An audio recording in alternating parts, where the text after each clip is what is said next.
and gentlemen, welcome to the fourth episode of Non-Player Characters Podcast, happily sponsored by the 3D NPCs Podcast Network. It's not sponsored, it's part of. I always get that wrong. Something always has to go wrong in the intro every single time. We're a podcast all about video game news and comment, and apparently butchering Lovecraftian horrors, and also stupid conversations about Black Friday beforehand of the show, because I'm British and I don't understand Black Friday, because I don't understand why you would want to become a barbarian in a non-D&D sense, because wielding a giant two-handed axe and ramming it into an ogre's face sounds awesome. Smacking an old lady over a tin of beans at half price sounds really, really dumb. You've never smacked an old lady over a tin of beans at half price, have you? Because let me tell you.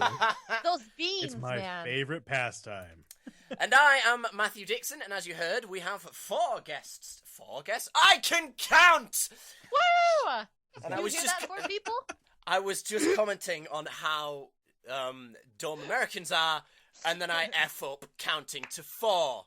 You're just incredible, dude. Like, hot damn. Hot damn. There are four people on this show today. I am myself, Matthew Dixon, as I've told you twice, but who doesn't love hearing my name? I'm joined by, as always, the wonderful and very lovely Lindsey Lloyd. Say hello. Hello, I'm Lindsey. Yes, she is. We're also joined by Fork and Alzorath, both YouTubers. This is going to be the YouTuber episode today, I guess. Two wonderful guests. Alzorath I've known for a while, and Fork I've known for a couple months now. Both really cool guys. Fork, say hello and give a little description of what you do on YouTube. I play video games on YouTube. There you go. I do go. Let's Plays. I also recently started producing content for a website called Pixel Attack. Plug! Dude, go check out episode 2. That's all I did for that episode. I do indie game showcases for them. I also read occasional articles. And when I'm not doing that, I like long walks on the beach and pina coladas. And getting caught in the rain? I'm not a fan of getting caught in the rain. I love getting caught in the rain. Sad. And obviously, as well, we're joined by Alzorath. Alzorath, say hello and give us a little description about what you do on YouTube. Hello, I'm Alzorath, and I do video games, just like Fork. And mostly it's shoutcasts, Let's Plays, reviews, the usual jive. All the Jimmy Jams. Basically, if you've watched my channel, theirs is better. Only slightly. Only less risk of rain. Only mine is immensely better than yours, Matt. We all know that. We all know that. I mean, it's got you on it. And my voice is just sexier than yours, so. Well, yeah, that's true. We've got some interesting topics today, and we've got some interesting news today, including talking about the Steam sale, Dragon Age Inquisition, and Telltale Ermagirsh. So that's all going to be fun. Is that the name of the game, Telltale's Ermagirsh? I would love Telltale to release a game called Telltale Ermagirsh, and it's a Telltale adventure about making a Telltale game. Dude, that needs to happen! That needs to happen! Telltale! It's Telltale. If Telltale gets that meta, I think people's heads will explode and nobody will understand what's going on. How many Telltale games are they releasing now? No telltale, tittle tattle, toodle doodle. They released that's what Walking Dead Season 2, which was a huge disappointment. They've released Borderlands, and they're releasing another one, which we'll actually talk about in the news, and I won't say the name of it, but we'll talk about that in the news. I should have gone on Do Not Disturb on Skype. I just got reminded of that as someone logged in. So, let's get straight into the topics today, because we don't really have anything to announce, per se. Does anyone have any? Lindsay, do we have anything to announce? I have a horrible memory. We're not late, so we don't have to announce that. We don't have to apologize for that. It is Black Friday as we are Friday. recording this. It is Black Friday. People for the are record, dying. people. Hopefully not. Hopefully not. And and for the record, I have not hit an old woman for a can of beans. Don't you lie to us, Lindsay. I can hear it in your voice. Serious, I can hear it. I'm serious as a heart attack. I'm serious as a heart attack. Oh my god. I hit one for a fluffy animal, though. I hate you guys. I hate you guys so much. We love you too, Matt. We're being extremely professional right now, Matt. Right. Extremely professional. Ladies and gentlemen, if you want to go also check out the other podcast that the 3D NPCs Podcast Network does, I have to plug this. I'm contractually obligated. Please, Chris. let me at least have 2 meals a day instead of 1. Go check out the 3D NPC Podcast Network on the YouTubes. We've got some awesome podcasts, such as Law Friendly, forgotten all the other ones except for Modcast. Go check those out. That's a plug and a half. And also you can check out our Patreon. Go give us money. Yay. That's not shilling at all. That's not shilling. If you look up the definition of shilling, there's a picture of a shilling. There's a picture of Matt. And a picture of my butt cheeks. Anyway, let's get... Wow. Yeah, way to make it classy. Let's get straight to the Does it have a topics. tie on it? Duh. It's a bow tie. Or normal tie? Let's move on.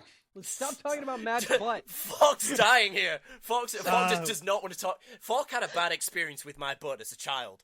I don't think mine is being cheeky. It touched him in wrong places. You're giving me nom flashbacks. Please. Om-nom? Om-nom flashbacks. Om-nom flashbacks. Oh Any my God. Vietnam veterans that we have. No, actually, I've got to tell this story. I looked at a Oh, newspaper today, and there's the horoscope. It wasn't a horoscope, actually. It was a metroscope. What the bull is that? It's telling you like which trains you should get on today. Yeah, pretty much. No, but my favorite part of it for mine, which is Virgo, was Uranus is impacting Venus, and I was like, there are many things wrong with that. For one, apparently my bum is impacting a lady named Venus, lucky her. But also, I'm pretty sure if I look up in the sky, Uranus is not crashing into Venus. Pretty sure that's not happening. Man, Pretty sure. I am also a Virgo, so I'm gonna be keeping an eye on my butt for a little while just to make sure that nothing really goes wrong. There's a woman named Venus stuck in there somewhere. Help me! This podcast went wrong. Let's talk about topics. The topic we've got for no, actually, it's not topics. I forgot. No, what have we been playing this week? And man. I'm not going to start because I'll never shut up if I start. So we'll start. I'm going first. We'll start with the guests. Fork, what have you been playing the past 4 weeks since we did? Like a show? a Fork was like, me first. I have been playing. Allow me to rattle real quick. Are you gonna rap? I just picked up. No, I'm not gonna rap. I'm gonna rattle. I have been He's not playing. gonna rap. No, call out to whoever is the next guest. Rap what you've been playing for the past month. No, I want fine, that to happen. Matt, give me a beat. Give me a beat. Beatbox something. We'll do this. I've been playing Dark Souls Crypta, the Necrodancer. I got into the distance beta. What? Tron 2.0 has been really, really good. And Deus Ex Human Revolution Director's Cut, tiny and big. Grandpa's Leftovers, always Subtest Monsters, Subnautica, Far Cry 4, Insurgency, and that's pretty much it. That was awesome. Amazing. Awesome. Remix. Now. Do it. Someone needs to happen. Or at least someone draw a picture of me losing my breath as I beatbox while Fork raps like a mofo. That was awesome. So, Fork, is there any of them you want to talk about today? I fucking love Far Cry 4. Am I allowed to swear? Oh, Jesus. You can. I don't have a policy against it. Far Cry 4 I like has how been you're just like, insanely it's awesome. fucking awesome. Am I allowed to swear? Am I allowed to swear? And then he curses again. Damn. Far Cry 4 has been insanely cool. I was really worried from, a lot of people were saying that the story's a pretty big letdown. And so far, Far Cry 4 seems to be basically Far Cry 3.5, and that is exactly what I wanted. Yeah, a lot of people are complaining about that, but at the end of the day, Far Cry 3 was really popular, so why... Far Cry 3 was really, really good. But it gets... I understand why people are complaining, though. It gets into the whole... I mean, especially for Ubisoft, it gets into the whole, we're doing the same game in every game. Very true. You know? That's... It's a Ubisoft game. And they really need to get out of that. But... Far Cry hasn't been around long enough to get stale like some of their other franchises. What I mean, though, is if you look at Ubisoft's open world games, they all have the same basic mechanics. Yeah. It's like Far Cry 3. Far Cry is a stealth-ish game. You are meant to play it stealthily. Not really. You can totally go in and... I'm not I'm not talking about that. What I'm talking about, though, what I'm talking about is the open world aspects of it. Yeah. The core gameplay can be a little bit different, but all of the extra stuff that you have to do, it's always the same stuff. It's the same types of collectibles. You uncover the map in the same way. You gather resources in the same way. All of these things, like the mechanics that the games have in common, are too many. But I really, really enjoy it, so I can't complain too much because I know why they're doing it. Mm-hmm. If it's not broke, don't fix it. Yeah. And just people are complaining about that sort of mentality because it sort of stifles innovation. Yeah, but I think there's a difference between there's stagnating, expanding, and innovating. Some series need one of the second two. Some of them need expanding, like Far Cry 3 to Far Cry 4. There are some differences, and there are probably not enough expansion, but it is definitely a beginning of expansion. And then innovating, like a guy recently complained about Pokemon, the fact that or some Nintendo games try to innovate. No, that was it. Sorry, Jim Sterling. Every Sonic game is never like the previous Sonic game. It's always trying to innovate. And Sonic is something that, like, come on, why are you trying to innovate Sonic? Exactly. Just make Sonic. Just Look, make all Sonic. you gotta do, That's all what you we gotta want. do is make, like, you can make a blue pixel, a single blue pixel, as long as it goes fast to the right of the screen, we don't care. Exactly, yeah. It's Sonic. It's like, they had the two most popular recent, Sonic games of recent years that were 3D was Sonic Colors and Sonic Generations. Some people didn't like them, but the majority did love Sonic Generations. Just make more of that. It doesn't have to be Sonic Generations 2, but make that, stick with that core idea. That, and again, that's my point, is Sonic needs expanding, not innovating. And then something like Assassin's Creed, at this point, needs innovating. And they innovated with Black Flag. No. Black Flag did some innovation, but at the core, it was still the same ass. Oh, they're all still ass Creed. They tried very more recently than Black Flag. They tried to innovate with Unity, and that just kind of didn't work out how they wanted it to. I don't think they innovated on the mechanics. I think they innovated on the power, the raw power of the game, which was obviously like a huge number of crowds and stuff like that. I don't think a lot of the from what I've heard of reviews, some people think it's gone backwards. Like they've either simplified some mechanics or made them just that pointlessly specific and complicated. Like you have to do a final kill. Like the only way to kill a target is now with the hidden blade, and they're extremely contextual.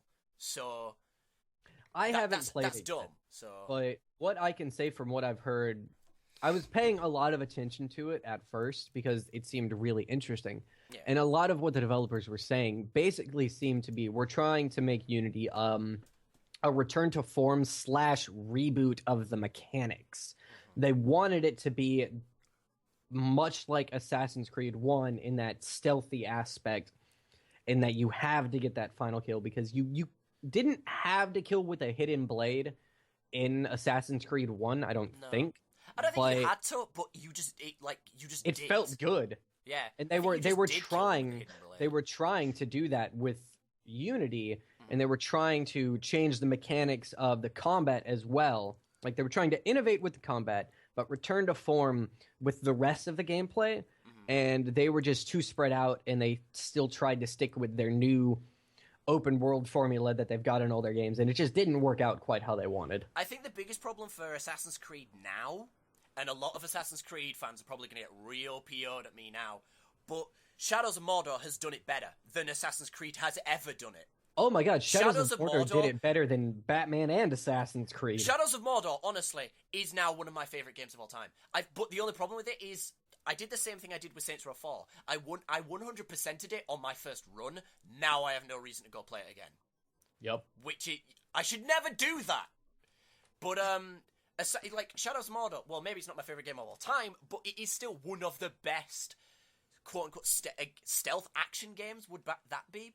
Stealth action spectacle fighter, I whatever. think I really feel like Batman and Assassin's Creed have sort of created their own sandbox genre. Yeah, exactly. Because it simultaneously merges stealth with action fighting and that kind of thing. And Shadows of Mordor, you can counter people to death. It will take forever, though, so there's no point doing it, because you're fighting about 30 dudes at once. You need to kill them quick, so you need to actually fight. In Assassin's Creed, no matter how many people are fighting you, now you don't even have to perfectly counter them. You can just be like, oh, just flintlock pistol, boom, you're dead. They've made the game easy. Shadows of Mordor, I didn't die that often, but it's still way harder than Assassin's Creed ever was. Because even Batman had, like, perfect counters, where you could just kill someone with a counter. So, Assassin's Creed... button mash it. Yeah, Assassin's Creed needs to go, what have we done wrong? Look at us. They just need to stare at Shadows of Mordor. I don't care if Assassin's Creed just blatantly copies off Shadows of Mordor, if it means they make a better Assassin's Creed. That's all I want. I think it would be nice to see more world manipulation like you do see in Shadows of Mordor and stuff like that. Yeah. So, yeah, that was one thing I wanted to talk about. I talked about it a little in the previous episode. I just want to talk with you guys. Have you guys played it? Fork, you've played it, haven't you? I've played a bit. I think I'm like almost halfway. I got to the second continent. Alzorath?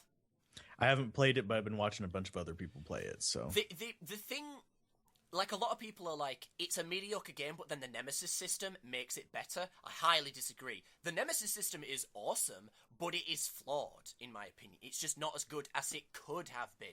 It looks very basic. It is very basic. Nothing in that game is as good as it could have been. Exactly, yeah. And all I wanted with the Nemesis system is if you get... Someone's, like, drilling in my house. Can you guys hear that? I did, yeah. Yeah. That's really weird. Don't worry about it. I'm coming through your computer screen. It's cool. That's really... yeah, you're just drilling through. Anyway, I've completely lost my train of thought now, because that drilling... Shadows of Mordor. Oh my god. Yeah, Shadows of Mordor. Yeah, the Nemesis system. What it should have done is... When someone became a nemesis, it should have marked them as a nemesis. And that meant, unless you beheaded them, they could not die or be replaced. Because what would often happen is I would build this really awesome nemesis, and they would become stronger, they would, lose all of their weaknesses eventually, and they'd hate me! And they'd be battered and scarred and freaking hate me! And then I'd kill them, the fourth time, and then get replaced by another orc. And then all I can think of is, well, crap, where did my awesome nemesis go? And they're just gone. They're just completely gone, forgotten. That shouldn't happen. Nemesis, whatever. They should stick with you. Even if they get demoted, they should still show up. Get demoted, not get if you... Basically, nemesis should stick with you more. That's all it should be. They should stick with you more. They should be a part of the story. They should be your part of the story. Say, for example, for certain story missions, instead of saying this orc shows up, it should be this nemesis or a nemesis shows up. That would have been awesome.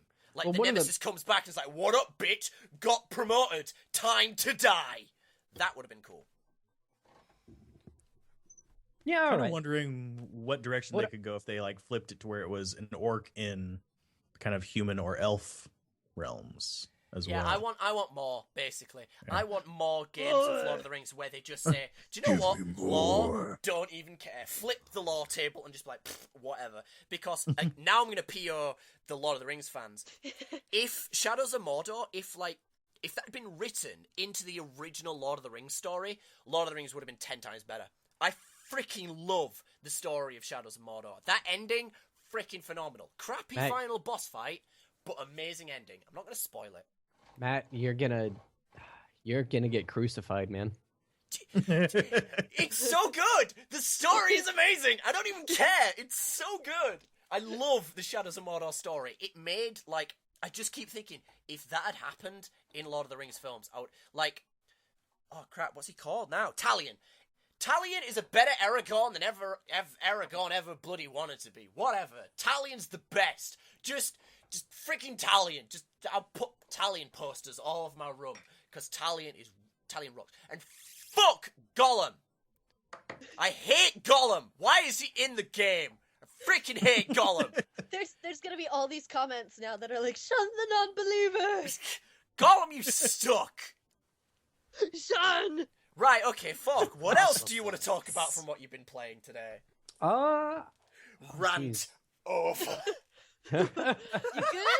You want to drink the water? Insurgency has been insanely cool. One of my friends gave that to me. It went on not this current Humble sale, but the one before that.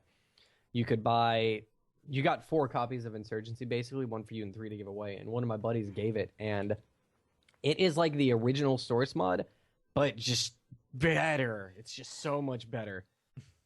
It's this sort of. Do you have it? Yeah, all 3 of us have it. Oh, we should play it after this. Yeah, let's just do that. You know what? Let's just end right now and go play. Yeah, I've got it, but I've never played it yet. Neither have I. That's fine. We'll be fine. We'll be fine. It is so good. For those of you out there listening in who don't know, Insurgency is a modern military shooter, but it's not COD. It's a source. It was originally a source engine mod, and it's basically minimal HUD, weapons kill in 1 to 2 hits, and it's all very realistic, barring limitations of the engine it uses. Yeah, like TB did a video on it, and it had a lot of bugs where like people couldn't see you even if you went right up to their face, kind of thing. What you mean, like the NPCs or players had that? The NPCs. Because sometimes the NPCs are just stupid. Yeah, exactly. Yeah, but the majority of the time, aren't perfect, are they? Like, honestly, the majority of the time, stuff. I have not noticed any issues with that while this playing. Video was a while ago, so it's like it could have been way in beta before. It could have been, yeah. For when I'm asking these questions. But they've whatever the case is, I have experienced no bugs. Awesome. The AI is insanely tough. The game requires a lot of patience and a lot of teamwork, and it's something that I get off on that hardcore experience. It's so good. It is so good. Oh it's yeah, so I good. think the real teamwork, real coordinated, risky teamwork is the most rewarding thing in video games, but the hardest thing to achieve. Because definitely. Like, when original World of Warcraft raids had that, but some people found it too complicated, so now raids are way easier according to World of Warcraft players. I'm done peeing people off. And one of the like Insurgency, it builds that tension, and most games don't have tension because you have it takes like 100 shots to kill you.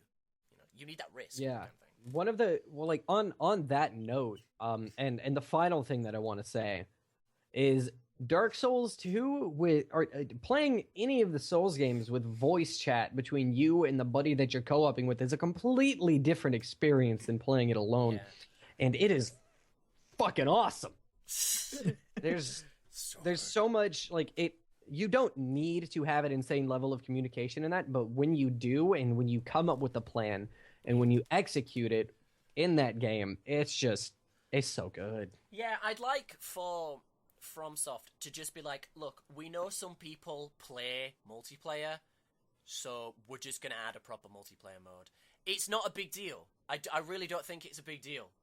If they added that, a lot of people would be like, no, the hardcore, no, you're making it casual, no, fuck off. You they already can made still it play casual hardcore. with some of the mechanics. Exactly. The thing is that they wouldn't be able to do it with the Souls games because of how these sorts of things are written into the lore.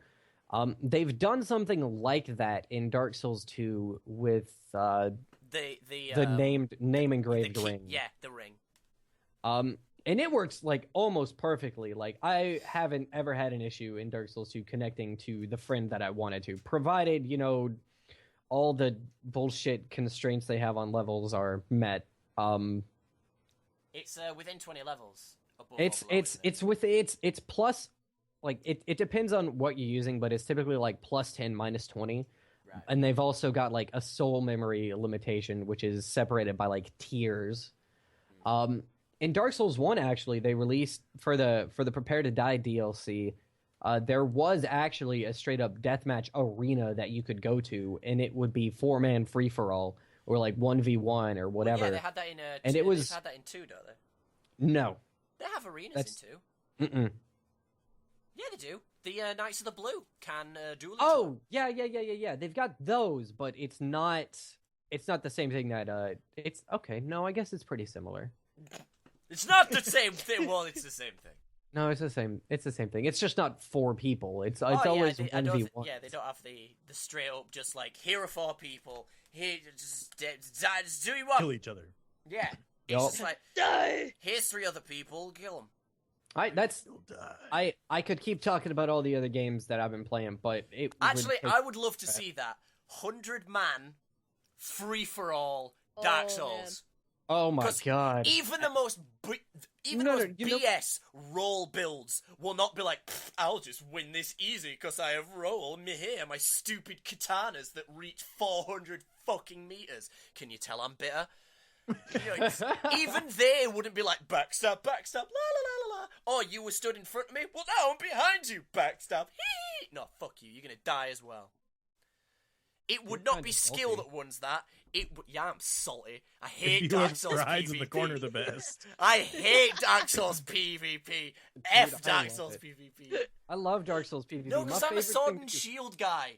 Do you know, I heard recently someone said that playing sword and shield in Dark Souls is like the dumbest way to play it. I'm like, no, it's the safest way to play it. Someone said it's most dangerous, and I'm like, no. No. It's the safest way to play it by far. Compare the risks you take. Like, take a look at how many monsters in the Souls games are melee, and take a look at how much more of a risk you put yourself in for getting hit compared to staying way back and blasting them with a couple bits of pyromancy was always known as easy mode. Well, all magic is easy mode, and at least in Dark Souls 2. Well, in Dark Souls 1, it's actually pretty effective. Let me. It's magic has always been easy mode, and that's what they're saying. Like, it's if you're looking at it objectively, why the hell would you go into melee? That said, I love going into melee. It's so I love satisfying. sword and shield, man. Sword and board. It's classic. It's fun. I think one of my favorite things to do though is to hop into somebody's game and then use Chameleon and then wait. What I did in Dark Souls 1 was I had a cleric build basically, and it was really powerful. It was really good. And then in Dark Souls 2, just when I buy Dark Souls 2, they're like, "Oh, we've nerfed Faith into the ground." Now in Dark Souls 2, Faith is completely useless. Like, it's just useless. All Faith spells are crap. I honestly never really mess with anything except for pyromancy when I play, so I can't really say. I like hexes, and that uses a little bit of faith too. Hexes are insanely good though. Yeah, you have to sink like so many points to use them. That's the point of them. Is you have to like basically go pure hex nearly to be really effective with them. Anyway, we're just gonna yammer on about Dark Souls 2 at this point. Lindsay's just gonna be sat there knowing she can't get past the rats in Dark Souls 1. I'm actually stewing in my self-pity right now. So Alzorath, do you want to tell us what you've been playing this week? Alzorath, tell us what you've been playing this week. Not as much as I should. I've been mostly like testing out different TCGs and stuff like that. Still Shadow Era and the usual stuff, and been going back and beating some of the old games that I didn't beat back whenever I first got them, like Special Ops, The Line, and stuff like that. Spec Ops. Yes, I never beat that, so I'm going back to do that lately. And I've also been working on my own TCG, so woo. Ooh, yeah, that sounds awesome. It's still in the like crude drawings on cardboard pieces. I love TCGs. I really enjoy TCGs. It's just none of them can hold me for that long. The one that held me for the longest was Scrolls. I loved Scrolls. But, Scrolls was so I much love the gameplay of Scrolls. Yeah, I Scrolls hate the is business really fun. model. Yeah, the business model's not great, but I really enjoyed Scrolls. Like, we should play some Scrolls sometime, Matt. Yeah, man. But the one that's really popular at the moment, and everyone knows what I'm about to say, that I just don't like is Hearthstone. Like, I used to really enjoy it, but then it's just got to the point where I'm about to get hate mail for what I'm going to say about Hearthstone. Yeah, it is just so random, and that's Such not a dumb fun game. for me. It's so random. It's not fun for me because I think it's. I mean, I'm not into the meta enough, but you know, I can at least say F mages. They have a spell that can literally do a third of your health in one hit. That is dumb, and it's just some of the problem I had with Hearthstone more than anything was just it's so random that you can put out.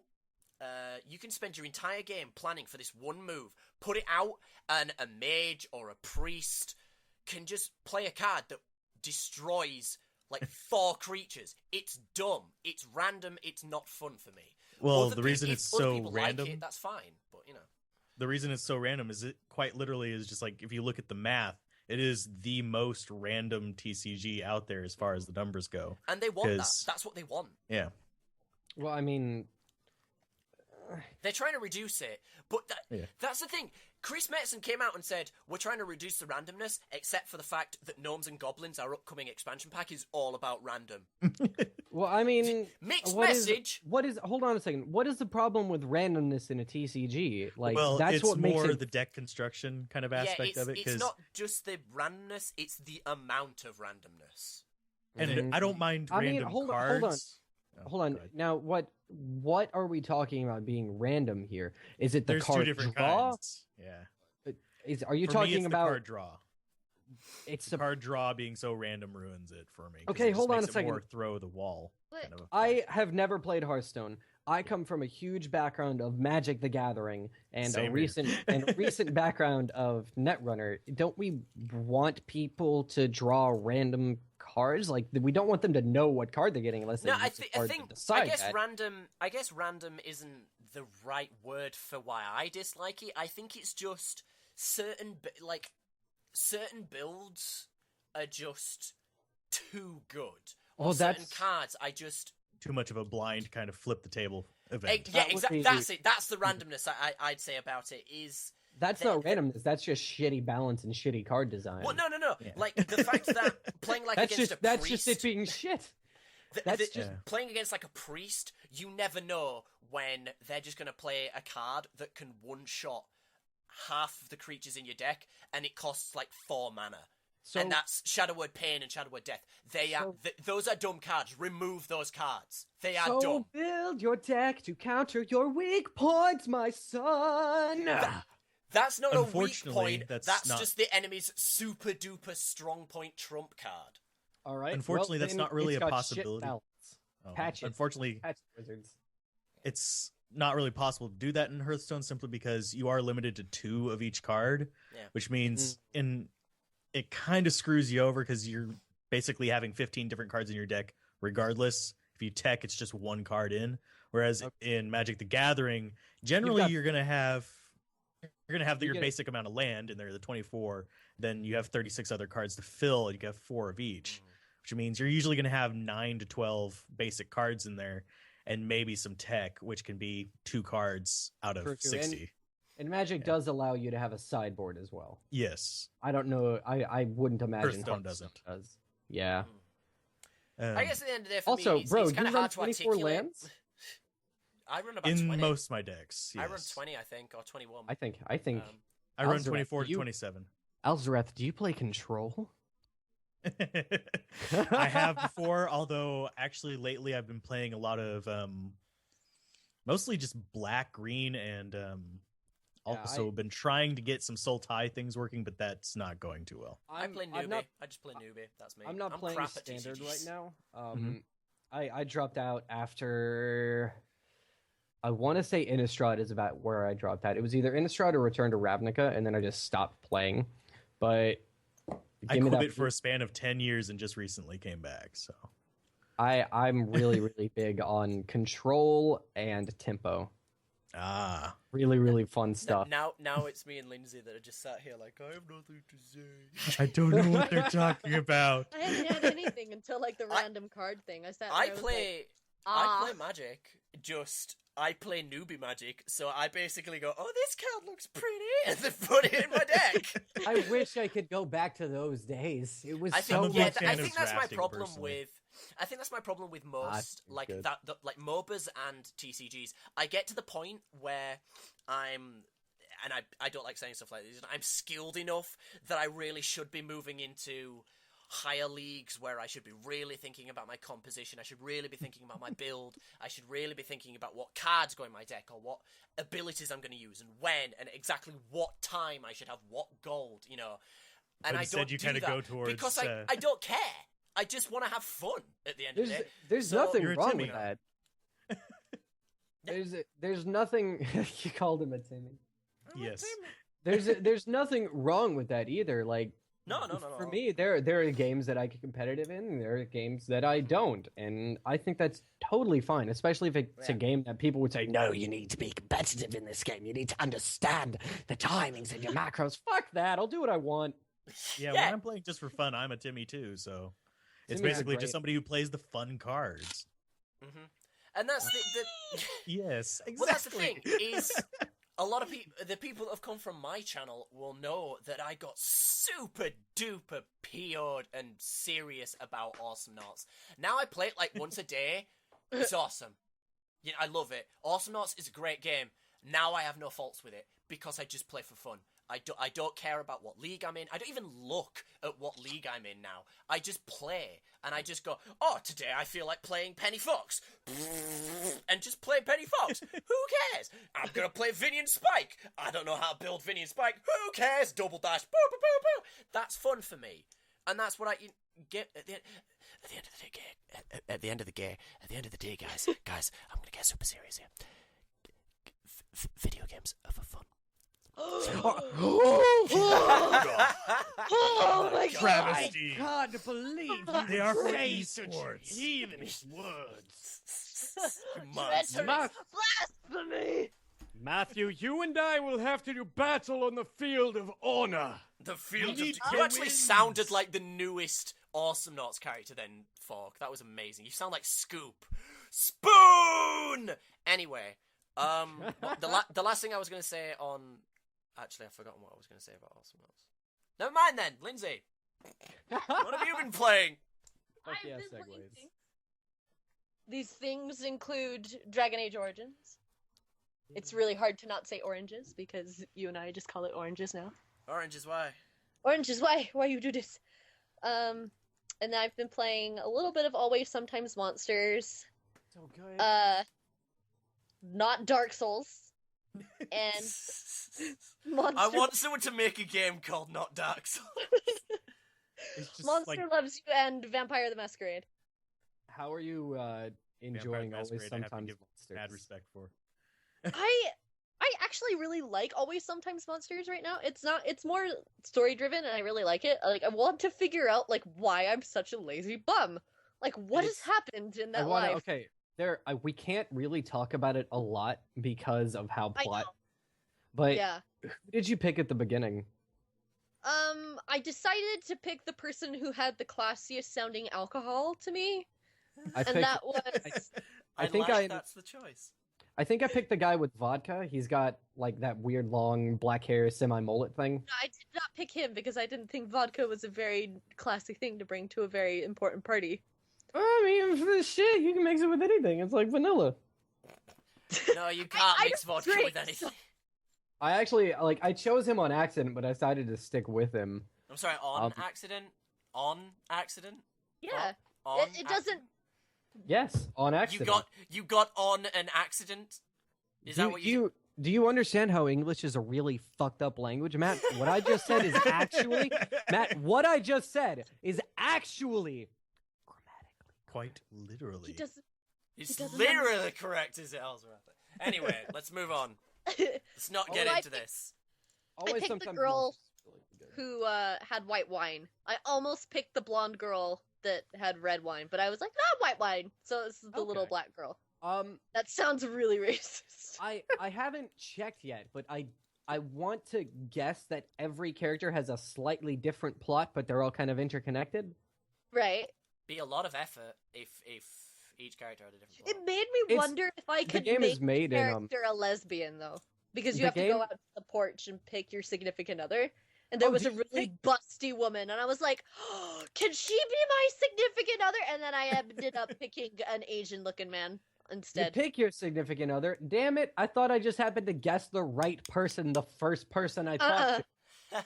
I walked outside and I was like, "She looks like she would be with this guy." Hey, look.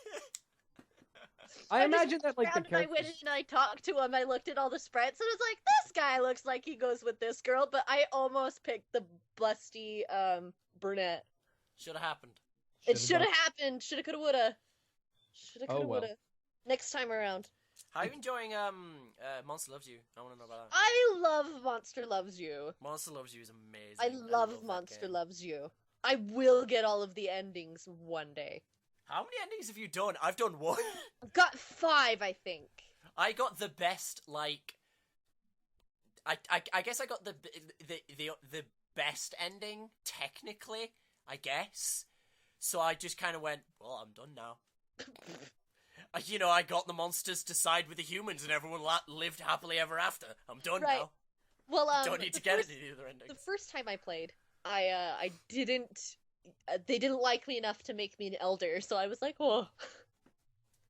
So I got bravery, I think, Right.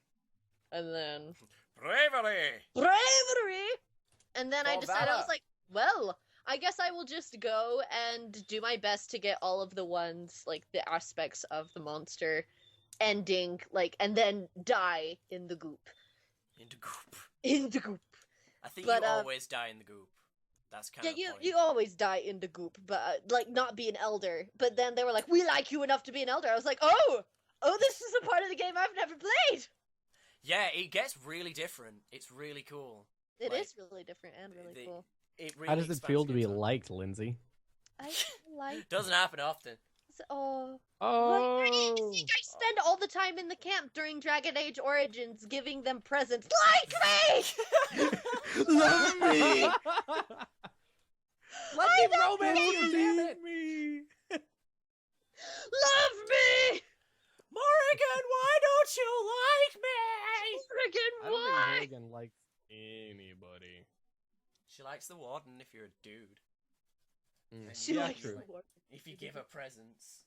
I give her presents. I Yeah, found- give her pre- I give her presents. That was one of the biggest complaints about Origins was the fact that you can't just give them presents. No matter I don't what, no think matter you what can give- decisions you make, you can just give them presents and they will like you. That's the only way that It's Morgan just would like like me. real life. That's just how it It's, works. it's just like But real. you don't give This is how it presents to works. people you absolutely despise so that they will like you? Is this You've real never life? done it? Have you ever worked in a corporate environment?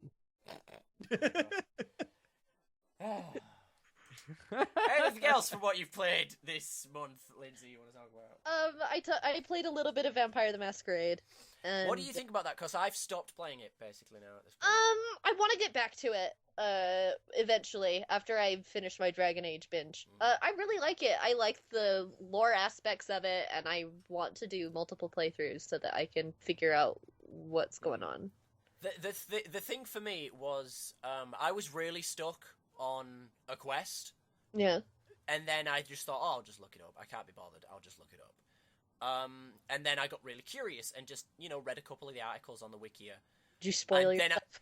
No, I don't know the ending yet, but I know that the game isn't as expansive as I thought. Oh. It's actually really small, and you can't expect much from a game of its time. But that just kind of turned me off, and I kind of just thought, well, now I'm not that. Okay. interested. Well, It's cool, but it's a game I'd really love remade and like Rebooted.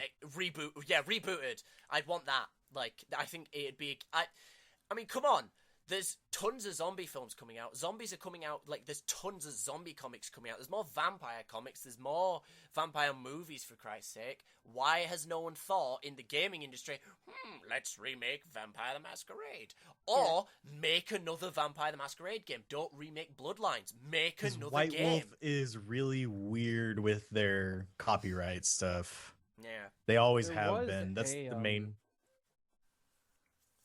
Oh, go ahead. Sorry, go ahead. I was just Okay. going to say that There the was- copyright issues were the main drawback. Okay. There was an attempt at a new vampire game this year or late last year, and I forget the name of it. But long story short, it was shit. You're not talking about Blood Rain, are you?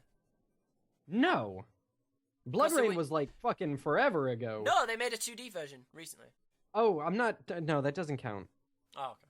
I don't know. You said this year, and that came out this year, I think. No, it was like some third-person game where it was trying to be like Dishonored with powers, but you were a vampire, and the writing was shit, and the gameplay was shit. Like no. I don't know. Yeah, but yeah, I want a reboot of like Vampire the Masquerade. Also, you don't even have to make a Vampire the Masquerade game. Just make a game of like similar things, and just don't call it Vampire the Masquerade. And just be like, just call it Vampire, the Bloodsucker, the Blasker Blade. Blood. There you go. I want that. I want Bloodsucker, the Blasker Blade. The blood. Bloodsucker, the bloodening. Blood. Why don't we just call it Underworld? The bloodening. Yeah, just make an Underworld game. I don't care. I just want like a new, more expansive, modern Vampire the Masquerade game. Is that too much to ask? I don't think so. No, I'm just kidding. Main reason about the Underworld thing is they actually sued Underworld. Oh. What, did Vampire the Masquerade people? Yeah. How? With what? Because they basically claimed that it was ripping off their world design, and it was fairly heavily fought. Underworld ended up winning, of course, but it was pretty nasty. Wow, I didn't think it'd go that far. Yeah. Oh. Well, these are crazy. I followed it because I loved White Wolf's lore, so. Anyway. If you tell a person that plays the pen and paper game that you play Vampire the Masquerade like Bloodlines, they're always like, she just played a game.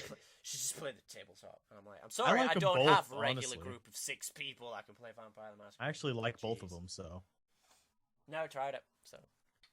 I like the systems in the game, so I just want a new game. I'm sorry, I'm a plebeian. I want a game rather than a tabletop. I'm sorry. You want the shiny graphics and the things you can actually use. Well, basically, because I'm sick of having to run the games. Every time I want to play a tabletop game, I have to run it. And I don't want to be a DM. I want to be a player for once. And I can't, so I just want to get the game. Solve my problem. Yep. That's why I bought the Shadowrun games. Alzorath, you were a big fan of the Shadowrun games, weren't you? Oh, yes. The new ones, yeah. I haven't tried the newest release for it, but Shadowrun Online. That one I haven't tried. Oh. I want to try the Shadowrun Online, but I'm really worried it'll just be shit. That's the main reason why I'm not trying for it. I've heard bad things. Yeah. I've heard bad things. I did get the Dragons thing for like. I think I might have an extra copy. Yeah, the Shadowrun Returns, Dragons, whatever. It's like a standalone. I may have an extra copy. No one can remember what comes after Dragon. All I know is it's the Shadowrun logo, but white and orange instead of blue and blue. That's all I remember. I'm checking my Humble page now. You just gotta find out. I need to know. It's like Dragon Cult or whatever. Who cares, really? Shadow. Anything else you want to talk about, Lindsay? Dragonfall. Dragonfall! That's it. It was in the back of my top of my tongue. On the tip of it. Continue? No, but go ahead. Never mind. No.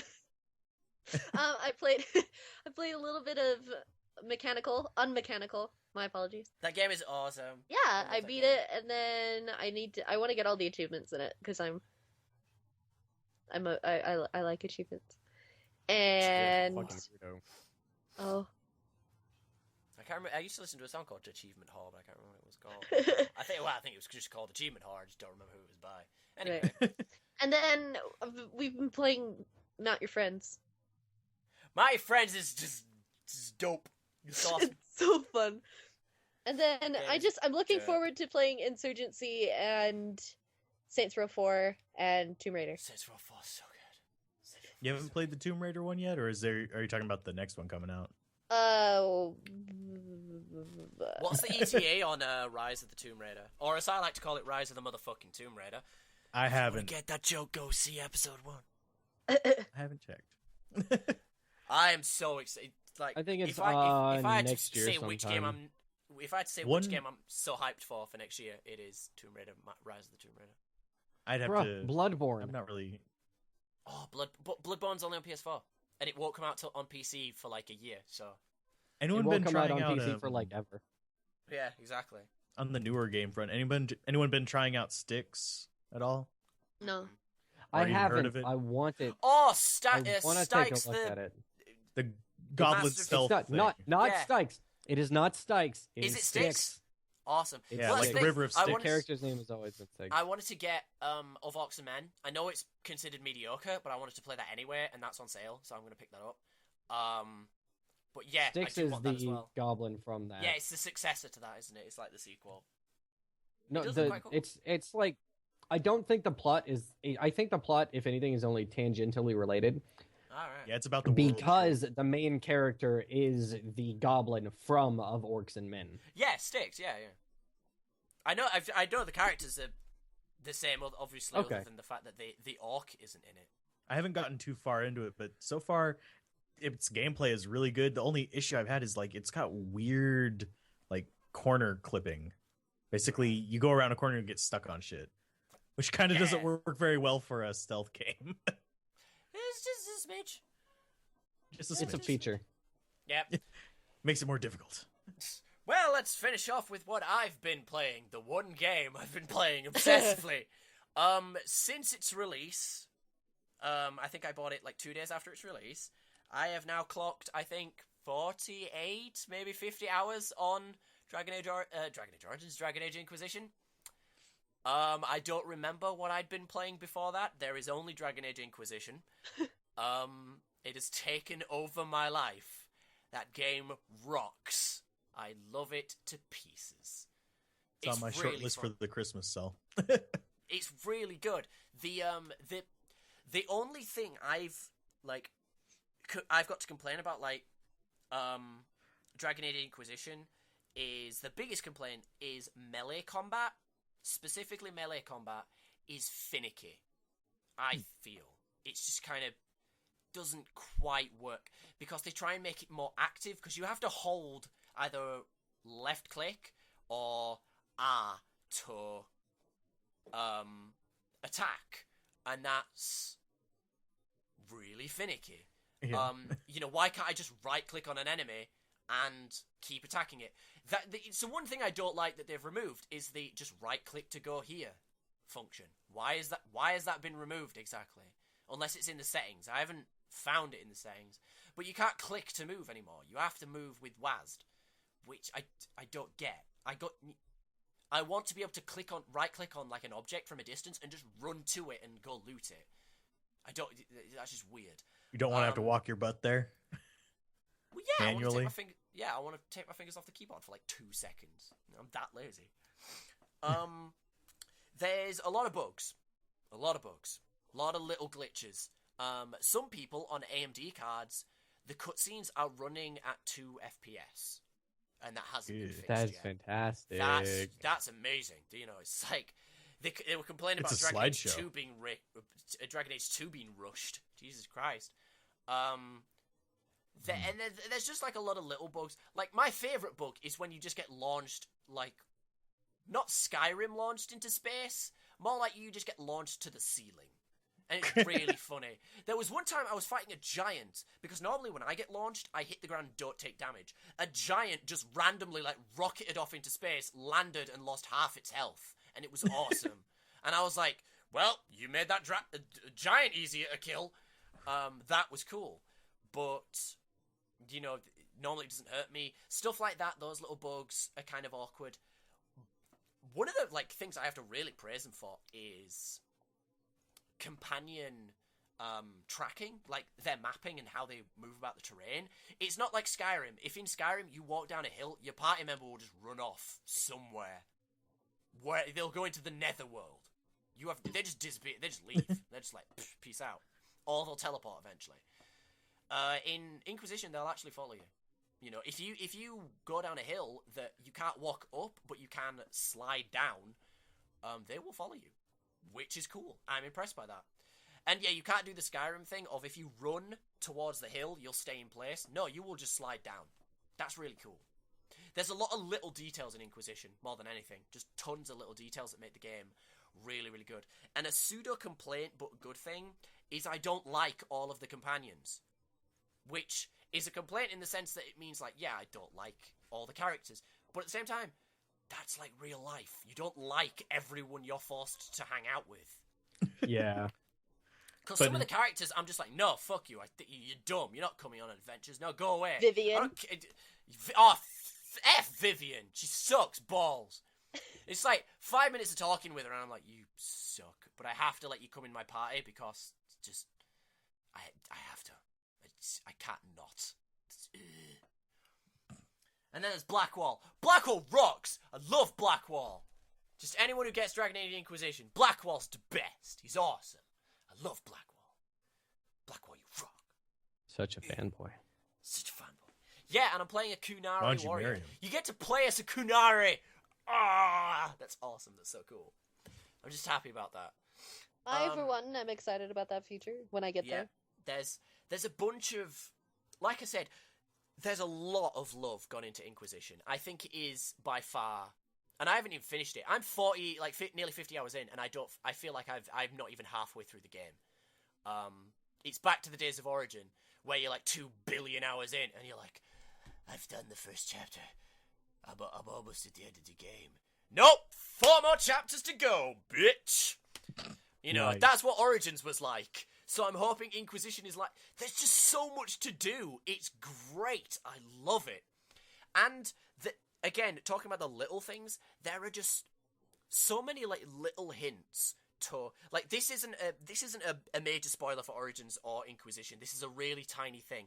But in Origins, you get the opportunity to save a blacksmith's daughter.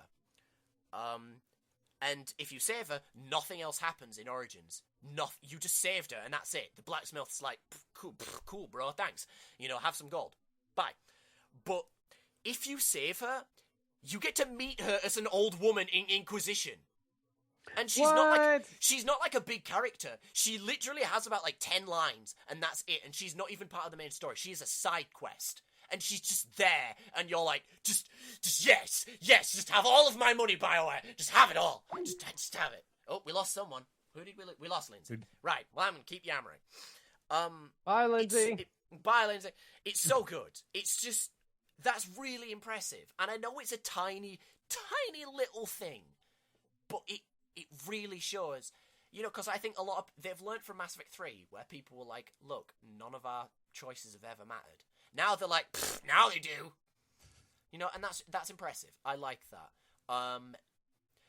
There's just if you liked Dragon Age Origins, you will love Inquisition. If you really, really liked the combat of Dragon Age Origins, for one, you need to put yourself in a mental asylum. Jesus, that combat was boring. Dragon Age 1 is one of the best games of all time. Just dull as pig shit combat. The combat sucked. It's like, it was just dull. I'm sorry, it just was. But the story was amazing. So if you loved the combat, maybe Inquisition. Like, if you loved the combat in the first one and didn't like it in 2, maybe you'll be annoyed for Inquisition on that point. But other than that, I cannot recommend Inquisition enough to Dragon Age fans. It is just awesome stuff. I really like it. And the character interaction is brilliant. An interesting bug, actually. Oh no, we'll talk about that in the news. Cause don't spoil the news. Don't spoil the news. Don't spoil my news. So yeah, overall, Inquisition, it's really, really fun. I'm really liking it. Money well spent. Again, it's not that the excuse me, the big things about the game are amazing. Like the combat, the gameplay isn't amazing for me personally. Playing as a melee character is just a little bit finicky, and I'm not used to it. I'll get used to it, but but like it's all the little things. Says after he's logged 50 hours in the game. Shh. All of the little things, come together to make a really awesome game. Honestly, it's so good. I'm just licking BioWare's balls right now. You should. But they should pay you. There are some things that aren't brilliant about the game. Like, for some people, I honestly think some people won't like many of the characters at all in Inquisition. The characters are very flawed. And, you know, that will be annoying to some people. Not all of the characters are nice. You know, they're not like Morrigan, I hate you, but I love you. Some of them are just, like, annoying Dicks. to listen to. Yeah. Vivian. And, like, Vivian. I hate Vivian. But there's one character called Sarah. Americans are gonna love her. Most British people are gonna be like, shut up, you chav! Shut up! Stop talking! Because she's like British and super duper chavvy. And obviously, you guys don't really know what that is, but it's something English people have to deal with all the time. We know what a douchebag is, Matt. You don't know what a chav is? It's essentially a bro douchebag, right? No, There like we go. chav. Well, kind of. Chav is like the British version of, you know, gangsters. Not gangster, gangsta with a A. You know, Oh, we know what. We know, that kind yeah, of youth. we deal with that shit. It's kind Why of would- like that, but worse. Kind of like a like- lad. I guess, yeah. Is that the term? No, because lad can be a compliment. We're weird. Just whatever. Just basically, Americans are gonna love her. I honestly think. I think, you know, like, I'm waiting for Jesse Cox to meet her in his playthrough because he's gonna love her. She annoys the shit out of me. Just listening to her talk, I'm like, I had a mission with her recently. I'm like, wow, you've actually got depth and you're really interesting. Maybe I should bring you on in my party sometime. Then I went to talk to her and I was like, nope. Decision made. Nope. Because she annoys me. Maybe I should do a playthrough and just focus on having her in my party as much as possible. Yeah, you should. Just to piss off me. Yep. But that's a good thing as well. It's like, yeah, you don't like all of the characters. That's real life. Yeah. So, I like the game. It's real. It's in real life. It's like real life. It's like real. If you die in the game, you die for real. For real. But yeah, overall, the I'd be so game's fun. I'm really happy about it, and So I'm gonna annoy a lot of Dragon Age fans. I actually really liked Dragon Age 2. I only just played it recently, and I was like, that. You know, I finished it. I was like, do you know what? That was really good. I liked that. It I was liked cool. the Dragon Age I like series. two as so. well. Yeah, I liked them all. See, I'm not the I only different one that reasons calls it the for it. Dragon Age, Matt. Who calls it the Dragon? It's The Dragon it Age is- series. He said well, Dragon yeah, Age the Dragon Age series. series. Dragon Age Yeah, series. he made fun of me last time for calling it the Dragon Age, Well, and then because he you didn't let called- me finish. Because it makes you sound like an old lady. Are you playing the Dragon Age? I like the Dragon Age Have and you the got- interwebs. Have you got one of them fancy the Nintendos, boy? Oh, never- I'm playing the Nintendo. the What else we Nintendos. got to talk about today? I have played nothing else really. Or I probably have to stop doing Lords of the Fallen on my channel. I love that game and I really want to keep doing it. And my computer should be able to handle it and recording it, but it Oh, can't does. because I have to use Fraps instead of DxTory. Because for some reason, using DxTory, Lords of the Fallen literally won't launch. It will like pop up and then turn off. Have It you just- tried Bandy Cam? No. Swear by Bandy. No. So I can't, you know, and that because it just like with Fraps, it just randomly lag spikes, and it does that with a bunch of games. Fraps sucks. DxTory is awesome. So I have Bandy never Cam, had a though. problem with Fraps. Fraps sucks balls. Ever since I switched to Bandy Cam, let me tell you, man. Well, actually, Alzorath, you're a computer person, so I will. Well, you're both computer people, so I'll ask you this question. Is there? I've got 8 gig of RAM. Is there any benefit to getting 16? Yes, It's going to cost me a lot of money, but you know, I want to upgrade. there's to a 16. benefit. There's a benefit in that now you have 16. Well, that's the thing. Is Especially I've heard whenever from you're running, some like, people Fraps that and a bunch of Windows other 7 stuff. just can't Look, use. For you, all right. For you, do you have a 64-bit operating system? Yes. Okay. You plan to continue doing YouTube stuff, right? Recording, editing, rendering videos, shit like that? hmm If yes, I would say go ahead and get the 16 gigs. Right, I'll do that next year then. Well, I say next year. That's like a couple months away. Yes, I will do it soon. I need the new RAM. I need it. It's 16 gonna be gigs expensive. is almost necessary nowadays, especially if you're recording, because a lot of these newer games are eating up that RAM like Yeah, I well, know. most Now people it's, yesterday like, for turkey. Like fucking Nom nom hotcakes, nom nom man. nom nom nom nom. Omnums. Hot rolls Yeah, out of the so oven. I'm gonna. So yeah, I'll have to upgrade and then put Lord of the Fallen on stuff. Oh, actually, there is one other game, guys. Go play This War of Mine. That game is awesome. That game rocks. That's the one where you're in a war zone, but you're not one of the combatants, right? Yeah, you're a scavenger. It's really good. I like Oh to, my god. I like to describe it as very depressing Sims. Yeah, kind of. Yeah, you have Well, to all like my go Sims out. ended up depressed because I trap them in the pool, which you can't do in Sims 4. Oh, No, but I I'm love bitter Sims about 4. this. I love Sims 4. Sims I'm 4's bitter good. about this. Shh, guys, Sims 4's great. Shh, Sims 4's good. It doesn't have pools. Shh, Sims 4's good. not yet. Sims 4's good. Yeah, they're gonna charge you $20 for them. Shh, Sims 4's good. Shh, we love you here. Shh, Sims 4's good. Shh. Right, I'm done now. EA. Oh, I hate EA. I just love Sims 4. I think it's great. I love it. I don't yes, like there's EA or problems with it, Sega but- right now, so. Anyway. Moving What was on. I? Yeah, This War of Mine. I'll be really quick because we need to move on to topics. But you're in a fictional war in a fictional city, and you're trapped in this. Well, I say trapped. You're stuck in this safe house because you can't go out during the day, or snipers will shoot you. So you have to during the day you have to upgrade your house, feed your people, that sort of stuff, and arm your people. And then at night you send one person out to go scavenge for stuff, and you encounter other people. Sometimes they'll be hostile, sometimes they won't. Sometimes you won't find enough food. Sometimes your people will start to starve. When you come back from a night of really good scavenging, you might come back and be told you've been raided and lost all of your shit. Like, that can happen. This game is not nice. I was going to say fair. It is fair. It's not nice. It will just, like, you can think, oh, I've done a really good night of scavenging. I've done great. You can come back and someone's dead. Like, the game will just be like, oh, you had a good day? Here's a kick in the crotch. By the that is way, awesome. Yeah, by the way. But yeah, Junk chat. So yeah, Fork Alzorath, I would love to see that on your guys' channel. Actually, there was an idea I had with Fork, and I'm just gonna really quickly jam it out right now.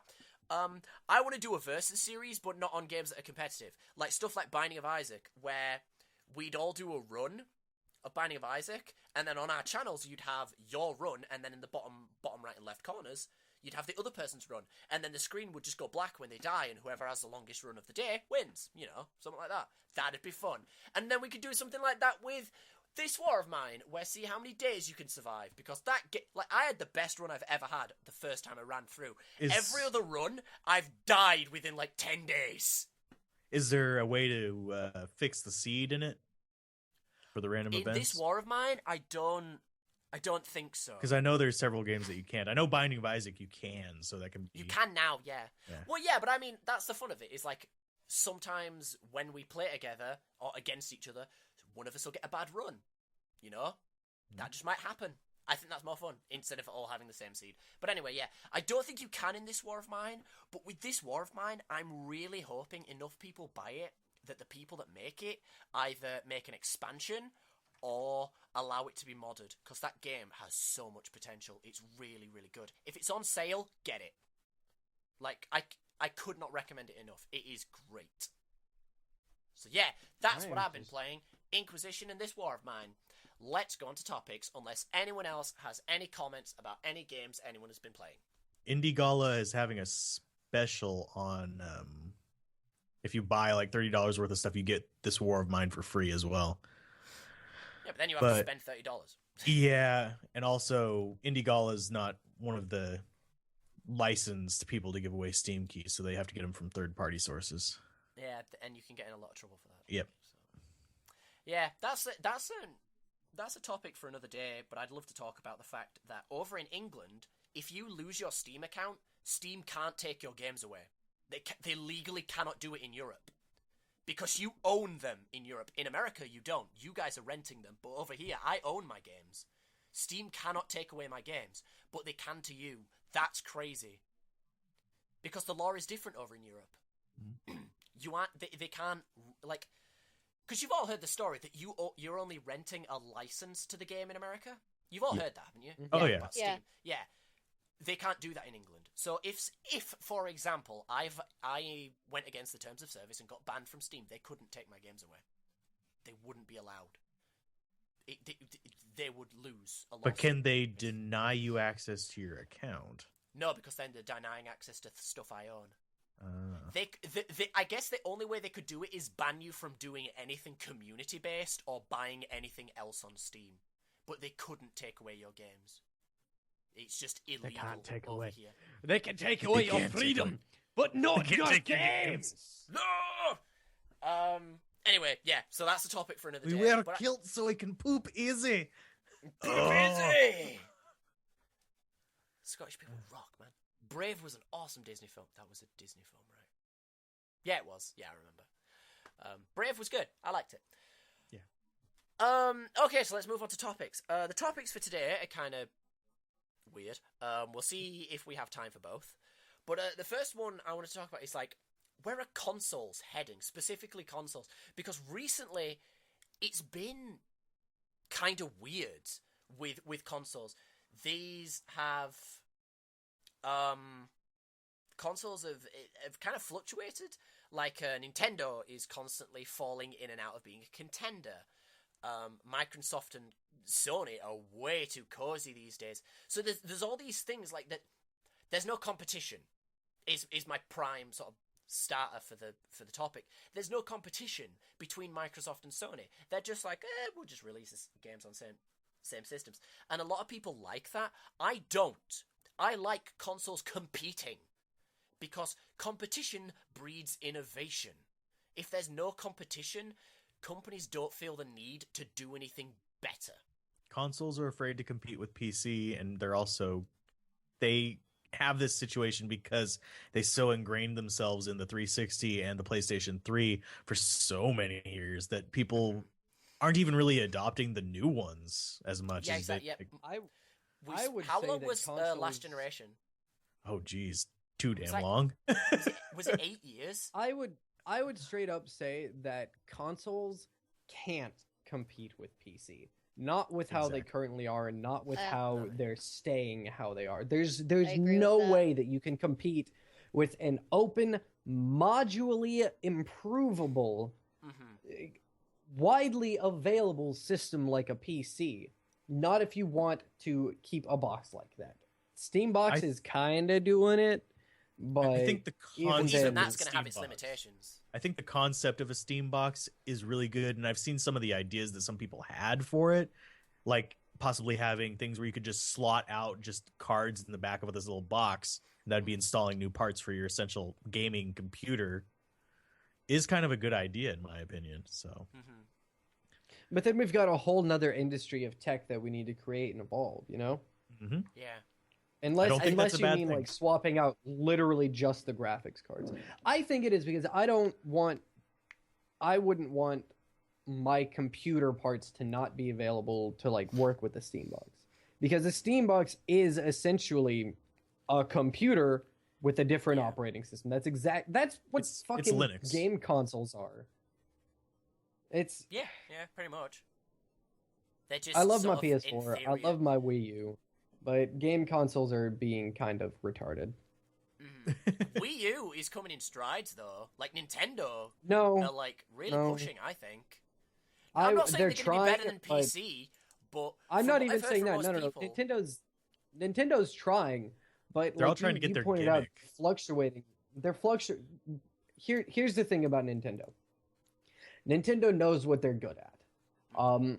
The problem is fewer and fewer people are buying the thing that Nintendo is good at because people just stop caring about Nintendo. Nintendo isn't bad. Nintendo isn't, I feel, at any real risk of going out of business, which is what people always blow it to the proportion of being. So they had bad sales, big deal. Nintendo is made of money. They don't care. And that's Nintendo why is they're Valve starting at this to go point. and yeah, that's why they're starting to go and experiment. Like Valve hasn't Actually, made no, a I should game say, since TF2 came Nintendo out. was Valve before Valve was Valve. You know, because Valve Exactly. is the same. They can just do what they want with their money and not care. Nintendo just doesn't give a shit. Nintendo's gonna do what they want, and if they do poorly, okay. But They what I will don't say care. in Nintendo's favor is obviously, like, when the E3 of a couple of years ago and a lot of the other gaming conventions, Nintendo was the one people were praising for saying we're going to have all these indie games on the Wii U, we're going to have all these small games. If you go on Kickstarter, most games will have their stretch goal be on the Wii U before any other console. And that's awesome. And I look, and you know, Shovel Knight was one of them. yeah, Bayonetta 2. You know, I mean, Shovel Knight. Would Yes. anyone have called Nintendo buying Bayonetta? I mean, really, anyone did anyone No. put their hand up and go, "I saw that coming"? If you do put your hand up and say that, F you, you liar. I think No they one saw that. saw Lie. I think they saw a lot of potential in possibly having a new inside franchise. In Yeah, that exactly. Too. But it's like if Bayonetta 2 does well, and it is doing well, Oh yeah. then Nintendo would be like, there's a market here. Let's Yeah. make more of this kind of stuff. Nintendo is learning. Like, they have been fluctuating the past few years, but I think now they're fluctuating less and less and going up. They which need to is what figure out. I'm happy about Nintendo. Oh. They need to figure out a Okay. balance between growing up with their audience and keeping their kind of family-friendly Yeah. visage Image. going on, because they could go into some dangerous realms and just end up being a low-end PlayStation 4, or they can keep their strong family-friendly image and just have these occasional niche products on the side that really Because fit in well. that's the other question that, like, Nintendo or the Wii U massively raises, because Wii U sales over the past, like, year have gone up. Yeah. So it's like, do you need good graphics to make a good console? Nintendo is kind of proving that wrong. Like, so... Whoa, Nintendo hang is... on a second. What? Go ahead. I would not at all say that the Wii U's graphics are bad. Oh, no, I'm not saying that. I'm just saying they're not as good as the 1 or the 4, which they're not.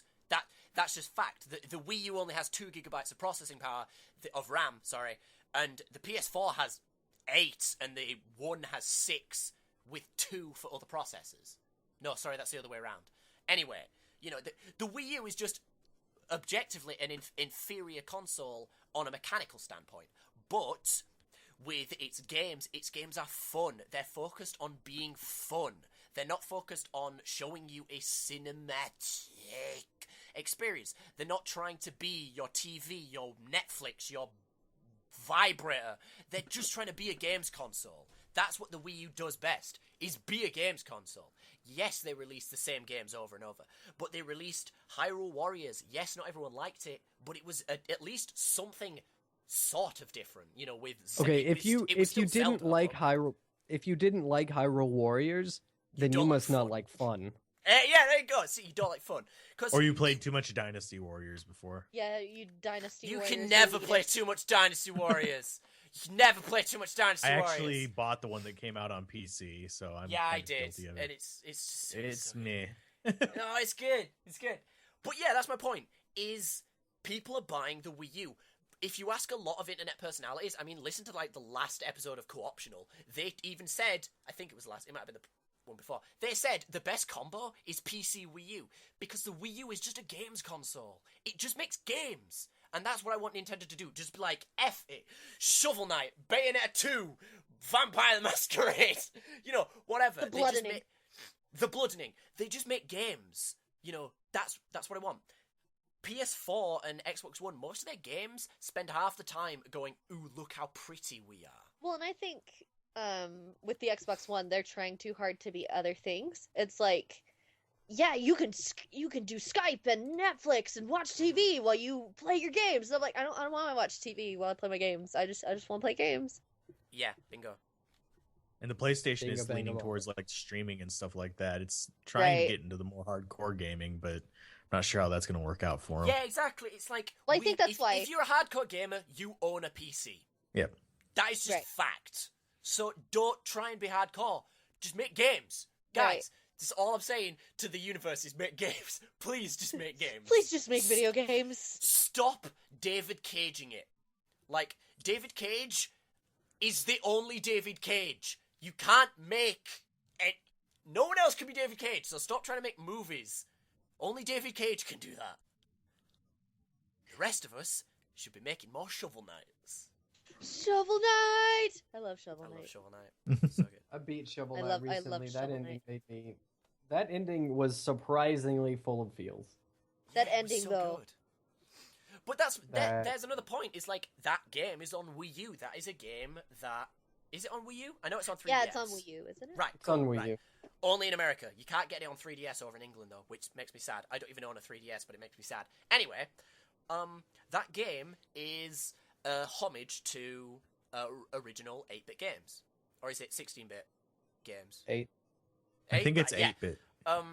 The only thing it has that it's 8-bit games didn't have is parallax scrolling. That's the only thing it has that they didn't, as far as I'm aware. Or at least That the is- NES didn't. The NES didn't have parallax scrolling. But Yeah, it's- it is the one thing that they added. Yeah, but it's a tribute of that game, and it's massively popular, and it's on the Wii U, and it's because it focuses on being fun and a game and nothing else.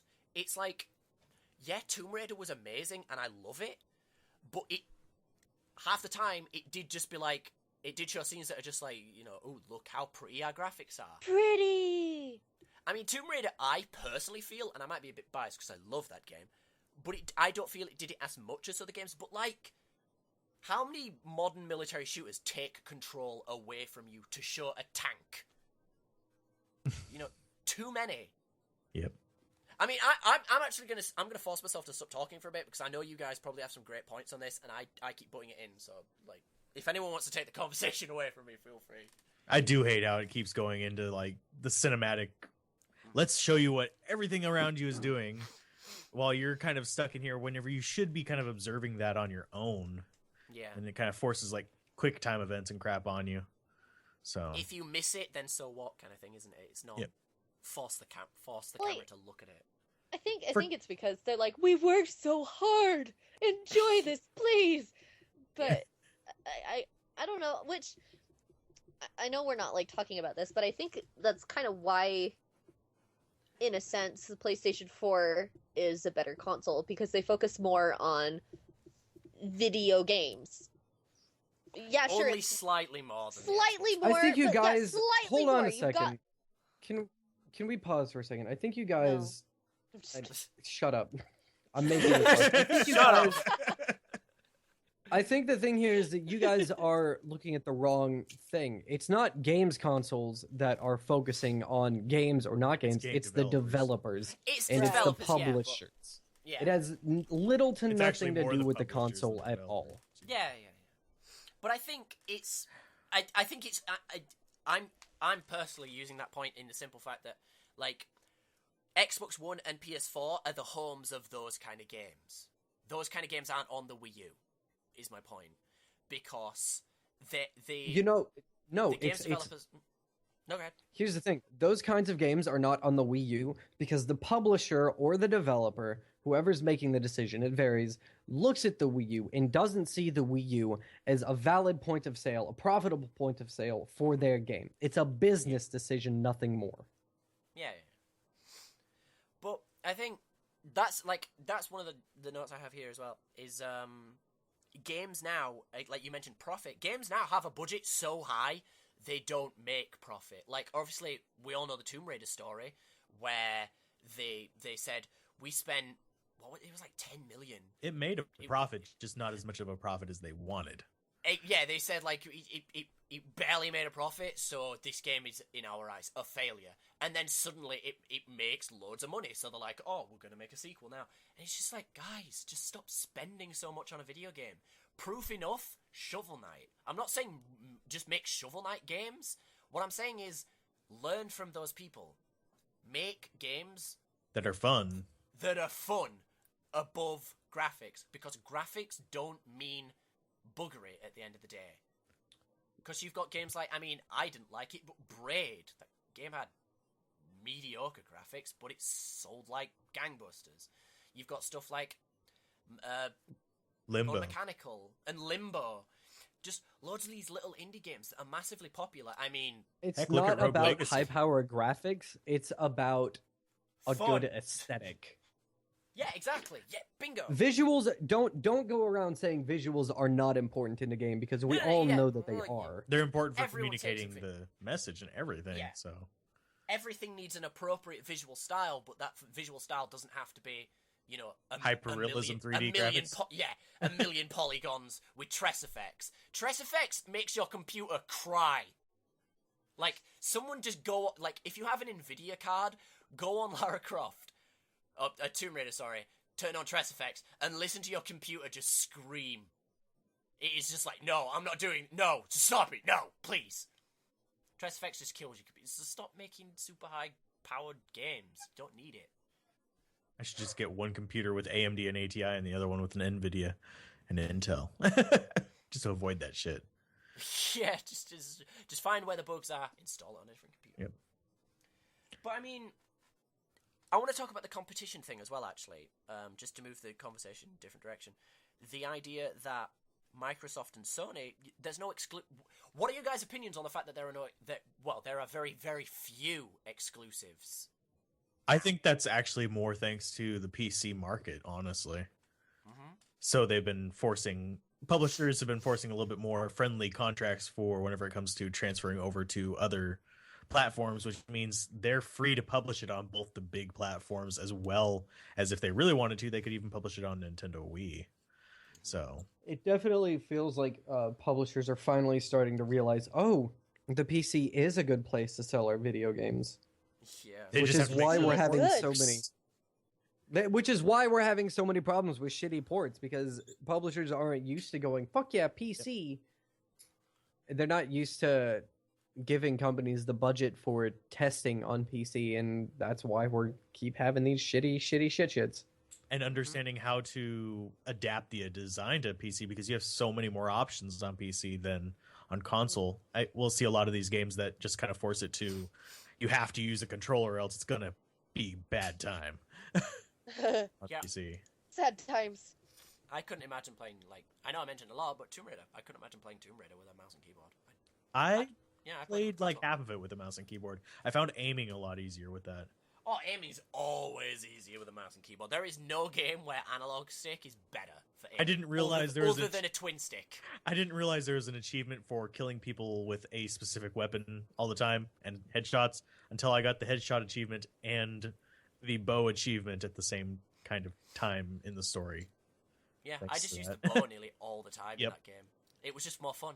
Yeah, just use snipe the them bow with the instead. bow. Yeah, I never use the assault rifle ever.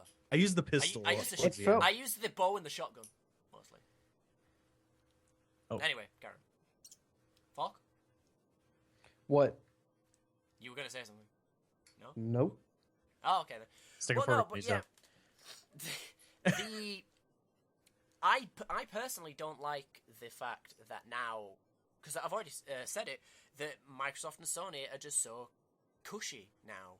Like, they keep, like, every presentation, they always do the kind of, like, you know, we're better than Sony, or we're better than Microsoft. I don't know why I went Rob Schneider there, but, you know, they always play that up, but at the end of the day, I don't see many exclusives. I don't see any competition. I see a lot of pretending that there's competition. I don't see any actual competition. I would love for, during the next console build-up war, for, like, early on, like, way early on, for Microsoft to say, like, we're going to have 12 gigabytes of RAM in our next console. And Sony then go, well, we're going to have 14. And then Microsoft like, we're going to have 16 then. F you. You know, I'd like to see that. I'd like to see them actually try to be better than each other. You unfortunately need a third performance competitor to get that going on. And nobody really has the money right now to step up and be a performance competitor. Instead, they tend to go for kind of adjacent routes, such as like with the Ouya going after possibly the Android market and going for kind of emulators. And it failed massively. They should have pushed more on getting licenses for classic gaming on that one. I think it would have gone a long ways. Kind of like what you're seeing on Steam with Sega right now. Mm-hmm. You see things like the Wii U just kind of sitting on their own little platform, ignoring these two competitors. keeping on their own niche. We need somebody Nintendo's else. Kind of like, we're gonna go do our own thing. Screw you Yeah. guys. We need somebody to do something like what Sega did back in the day. Basically, be the Saturn of the system. Even though that flopped, it gave people a reason to want to push into the disc age. So Yep. And that's why I'm hoping, like, because Amazon's been quiet recently, but they did say they're making a console, and they have a gaming development studio now. I want them to just come out and be like, yo, here's the best game ever. They've been What's doing it on our console and no else? Suck my balls. Doing a little bit with Kindle Fire in regards to that, but I don't think that's going to be their main project. Right now, yeah, they've got a console in development. Yeah, right now I think they're still focusing on the media end of things rather than games.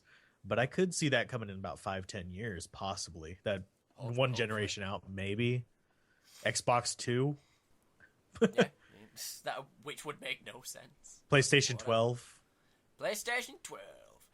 But yeah, I want to see more competition. I think competition is what the market needs above anything else. Because we've already said it, consoles will never catch up to PC, and there's no point trying, because a year later, a couple months later, PCs will be better than the latest console. They just will.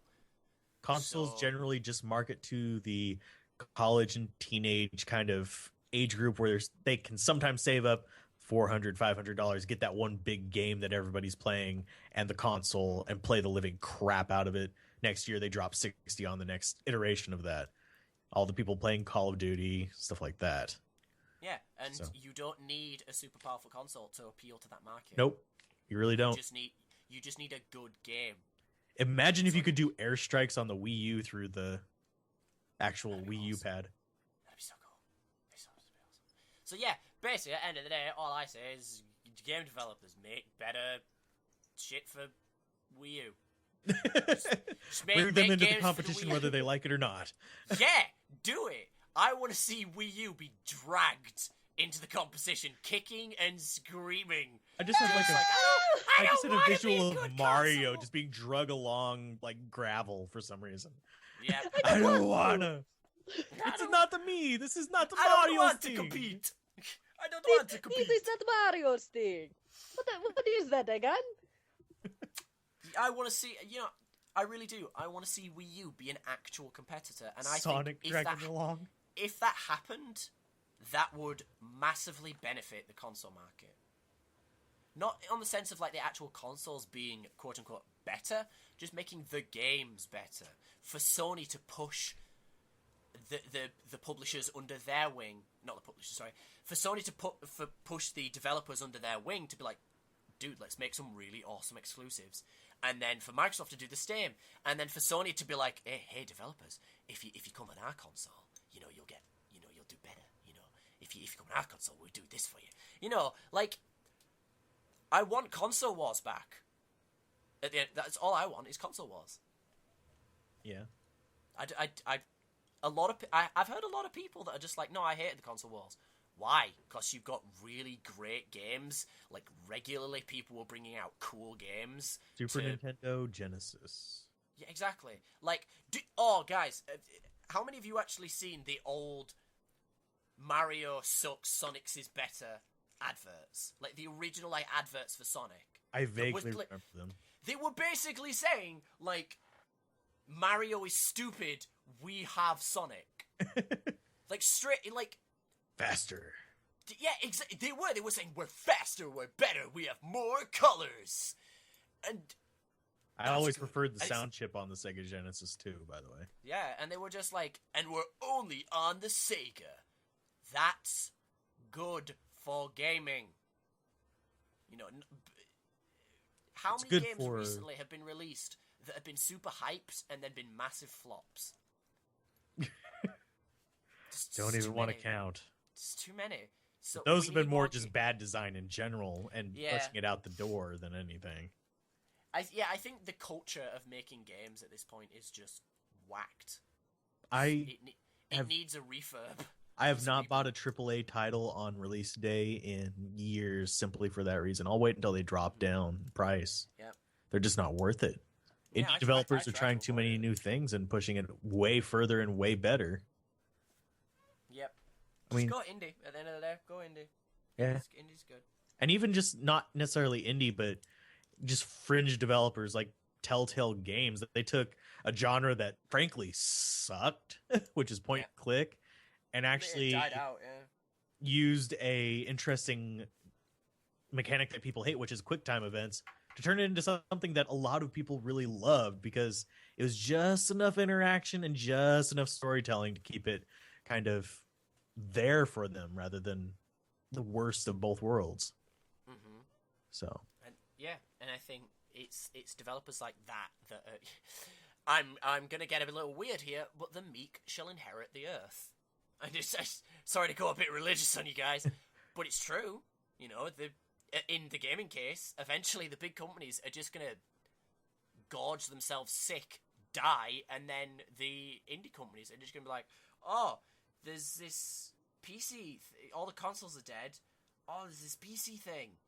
Oh, let's make all our games on the PC. Oh, Steam, yeah, I'd love to be on Steam. Oh, Steam, you're so great. Oh, take my money. Oh, look at all this money I'm getting from people buying my game, because my game's actually fun and not a cinematic piece of bullshit. Oh, yeah. And so saith Matt in 1 hour 49. There you go. This is what happens. This is what happens. This one's been 1 hour and 36 minutes in. Okay.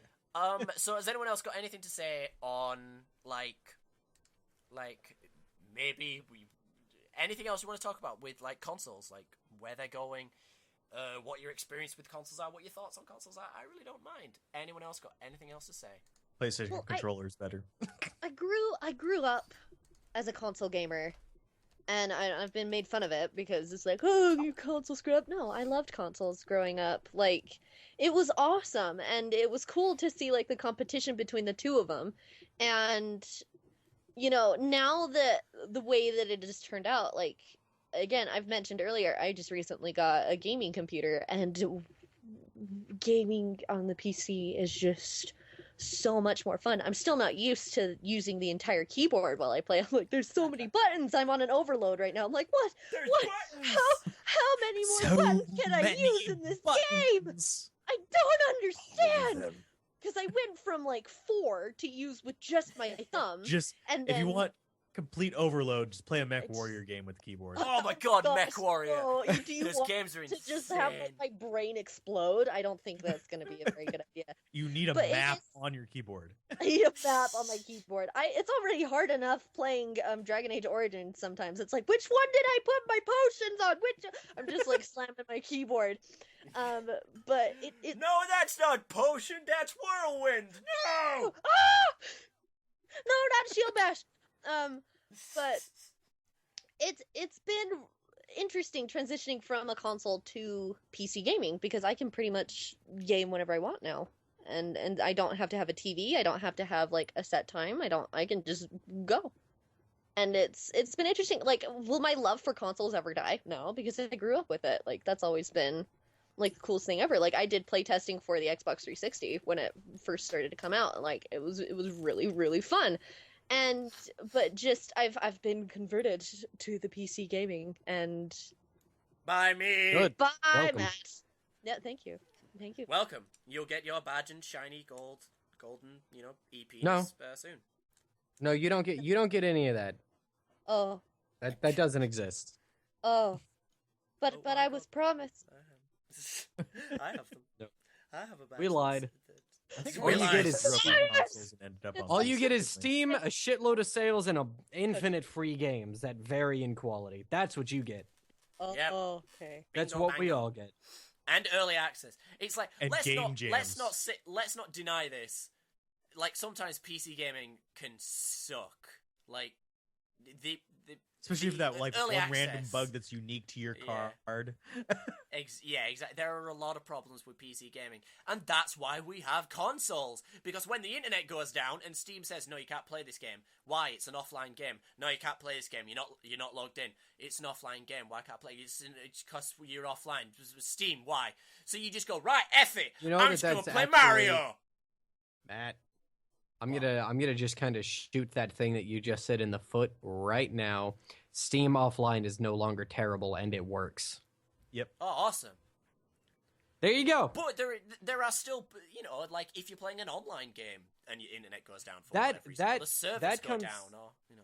Yeah, but that's a problem that plagues everything. Shitty launches are a thing, and bad servers are always going to be a thing. Maintenance And frankly, is the a consoles thing. have been It's trying not... to push to more online too. Yeah, no, but my point is, it's like when your PC craps out, you go play Mario, or you go play Kirby, or you go play Smash Bros. Do you notice how I'm only mentioning Nintendo games? You know, you go play something. You go play a handheld game. You go play whatever you go play your DS. That's why we have consoles, for when our PCs break. Or for when we just don't feel like playing. And I think PC, all of us you know? aren't all of us people who started on console and grew up to PC. Yeah, I Nope. wasn't a born PC gamer. I grew up on. I grew up on My- Atari and Nintendo, so I grew up My on first SNES. video game was Descent on my dad's Windows 98 computer, and then I played Doom, and then I played Abe's Odyssey, and then I played Counter-Strike, and then the year Ocarina of Time came out, I got an N64 for Christmas. Do you know what my sad little first experience on PC gaming was? It was Zoo Tycoon. Yeah.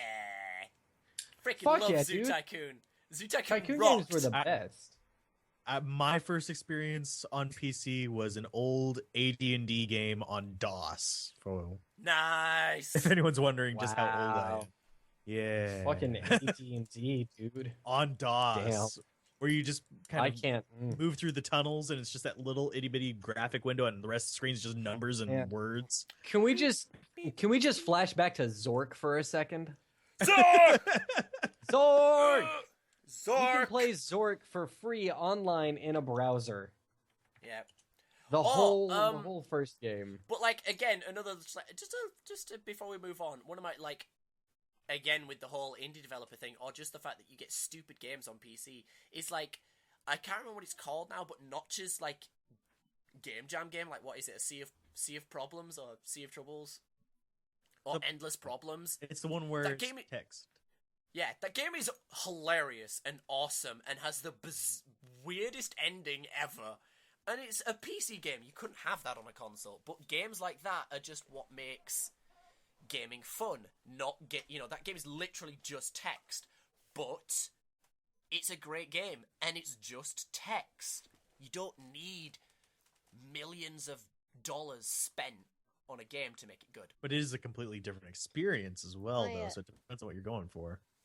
My first experience with PC gaming was Thomas Was Alone. That's And actually that game is that game's awesome. I like it. It's a good game. I never finished it. Oh, Because okay. I'm a bad person. Matthew will now be alone. Yeah. But I'm lonely. Oh, Aww. oh. Doesn't change. Okay, Internet anyone else? hug. Have we got anything else to say on consoles before we move on? Not really. No? Consoles, we love you. Okay. Console. Well, I love consoles. I just want them to be better. That's why I hit them. Evolve. Because I love them. I hit because I I can. hit because I care for you, son. Right. Well, the next topic is probably going to be an easier one or a more interesting one. Is just simple question to you guys: do quick time events have a purpose? Yes. Because many people hate them. Yes. You regular. Well, great. Everyone agrees. Well, topic over. Let's go to the news. No, a lot of people hate QuickTime events. You know, they think they're stupid. But I think you know, like we get a lot of people that just say that they're lazy game design or that kind of thing, and I kind of think Lazy game design can ruin them, but in and of themselves, they're Yeah. not bad. here's the thing about QuickTime events. When there was a time when QuickTime events were the zombies of mechanics. You know, they're the go-to. Oh, we need to do this really cool thing, but we need to make it to where the player feels Can involved actually in it. action. Fucking do a fucking QuickTime event, and Yeah. it's like they're not bad. They can be bad. They can be absolutely awful. But I think the reason people hate them is because there was a time when they were everywhere. So people have this ingrained sense of, oh, fucking QuickTime events. Just like we go, oh, fucking zombies, you know? I hate that they've become they've gotten finishing good. moves. Yeah. But I think if they're a part of the main gameplay, they are completely welcome. You know, if they A heavy rain, for example. Yeah, it's, like we get there's a lot of people, a lot of reviewers that complain about the fact that they say during a cutscene, they put the console, the pad down, and then a QuickTime event comes up and they freak out and they're like, "Oh no, I lost the thing because of a QuickTime." I'm like, "Oh, I'm sorry. Were you playing a video game and you had to do something? Oh heavens! Oh God, I'm so sorry." It's like the laziest complaint. Well, no, Problem I would consider that a valid complaint. If there's no warning for a QuickTime event, then it's absolutely bullshit for you to lose it. Exactly. That's a problem. If it was something that That had is happened in like cutscenes before, and then all of a sudden it's like, by the way, you have to press X a lot or you'll die. Yeah, if it only happens like in one cutscene in the game once, then it's a valid complaint. But if it happens in the first cutscene and then you miss It's not. and then from then on there are cutscenes, Yeah, you then should it's your be fault. prepared. I actually It's almost not quit even- Tomb Raider because of QuickTime events. That first one Why? was Here's the crawling thing, out I of love the mudslide. It is Pissed me not off. about. It's not about, oh no, I failed a QuickTime event. For me, what it comes down to is, okay, cool, there's a QuickTime event. One, is it a fair QuickTime event or is it absolute bullshit? Two, was there adequate warning beforehand? Do I feel cheated or did the game give me a heads up? Because, and that's the same for like fucking everything in games. You can't throw something ridiculously hard at me What's your without a warning. definition then of a fair QuickTime event? And what's adequate warning in your eyes? Hard to say because no games really do it yet. Well, Like, that's the thing. I'm going to I disagree with think- Alzorath. I think Tomb Raider did it perfectly. I thought don't think that QuickTime I first thought Tomb the Raider were I brilliant. thought the fucking there are too many QuickTime events in the Tomb Raider game. Nope. I'm gonna say it. I thought they were brilliant in the. I thought they were because there was so many. They were used adequately. They were in the game. You knew when there was going to be a QuickTime event because you were trained to know when there was a QuickTime event. If you were going to pry something open, there was going to be a QuickTime event. In a cutscene, you know there's going to be QuickTime events because that's what the cutscenes are built around. I hated how And I thought button that was mashy fine. they were. Yeah, You the have to keep button pressing the mashy button ones, really, really fast. some of the button mashy ones, I can agree, were a bit too, like, you really had to be like, Hammering on press the it. friggin' button. Yeah, those were a bit too much. That's the only, like, problem I guess I could say, you know, that was a problem. But overall, no, I guess I just disagree with you guys that I think in Tomb Raider they were spot on. I think those were really well integrated cutscenes. I guess my thing is that I don't have a problem with QuickTime events, but I would rather maintain direct control. I would rather Yeah, whenever possible. I prefer, it's easier for me to be immersed, and that's what I really go for. Yeah, Rather than I looking at agree the with keyboard, that. what Because button you gotta push. Mhm. yeah, that was the only problem I had with Tomb Raider. Was sometimes I forgot because like Q was for like movement, and then E was for anything sort of like punching, and I always forgot that and got myself killed. So it'd be like press E, Q, dead. That would be how I died a lot. Tomb But- Raider did actually give you an exact key to press. They showed you like some icon for the action, didn't they? Yeah, they didn't. that That was what, why the fuck would you do that? that was dumb. Like that But, seems like a really stupid decision to me. But yeah, no, it's like what I was gonna say was we've heard this. I think TB was a big like guy that spoke about this. That if you can make the cutscene instead of making a cutscene, you can make a level. Then you should always do that. And that's true. I agree with that. That why did that awesome intro to a boss fight have to be a cutscene? Why couldn't it have been a slightly scripted event where I had to do something? You know, but sometimes it isn't. At the end of the day, you know, that's sometimes it just isn't. Sometimes it is a quick time event. And I think, you know, games like God of War and Tomb Raider, you get used to them in that game, and then you're ready for them, and then you can deal with them. I think it's when My only problem with quick time events is when they're just completely random and unexpected. I think the best use of quick time events, I'm going to bring it up again, is going to be The Walking Dead. Yeah, because that was a quick time event based game. Yeah, and it just seemed to fit better with that because you're expecting the story to be told to you with mild interaction as opposed to these other games where you're actually in an action scene and then you're expected to step away and do these random button presses. Well, that's the I think, again, it's the idea of expecting them. Mm-hmm. Like in the Telltale games now, obviously we do expect them, but I think some people are just too harsh on quick time events in games that aren't like Telltale games, because when they've, if you want to say in like a review, there were quick time events in this game, I didn't like them, that's fine. You know, you don't like quick time events, that's okay. But when you start saying like, you know, quick time events shouldn't have been used in this game, blah blah blah, they were really annoying and I kept losing them, and you know, they were just random, and I'm like, well, really, you should just be paying attention. Like, if the quick time events happen as much as they do in Tomb Raider, which I thought was the right amount for that kind of game, if they were going to use quick time events. Again, my opinion, you guys disagree, it's totally cool. But you should be prepared for them.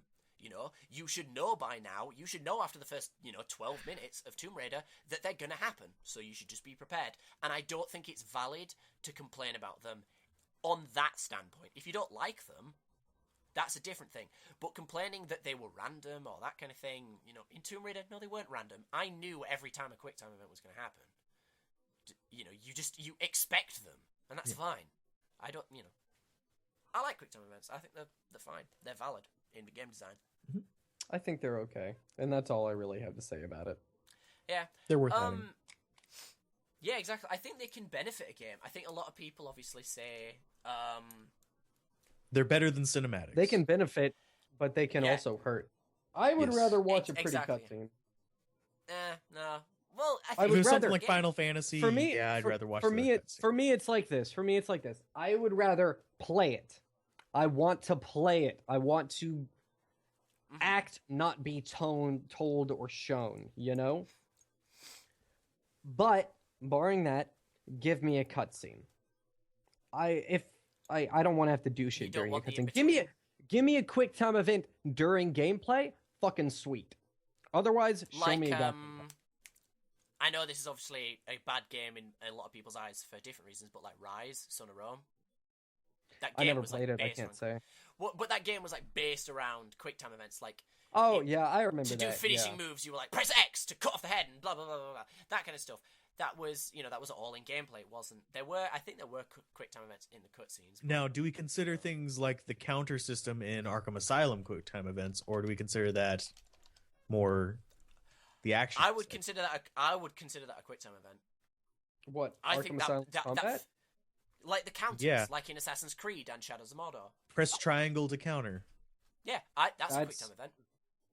That's the very definition. I think that's a very definition of a quick time event. No, a quick time event is a button prompt that shows up on screen in the middle of gameplay or a cutscene or something like that, where if you don't do it, you die. No, death is not the definition of a quick time event. Okay, death is not, but you understand what I'm saying. Yeah, I know. I'm just disagreeing in the sense by your logic, pressing X or pulling a trigger to attack is a quick time event. You are wrong, because sir. A counter attack. They pop up a little green flare, or it says like, press Y to counter now, not press Y to counter whenever you want. It means press now. That varies depending on your difficulty and other settings in the game. That is optional. It is not a quick time event. That is gameplay. That's actually a good thing to bring up. You could argue that it should be optional sometimes whether you have quick time events or not. That would be a good. No. How do the quick times differ how do the quick time events differ in Arkham Asylum if you change the quick time event? What I'm saying is that's not what I'm saying. I'm saying it's not a quick time event because it doesn't prompt you on every difficulty. On the harder difficulties, it does not say press Y to counter. You just need to know. Well, yeah, that's still a quick time event. No, it's fucking not. No, it's fucking not.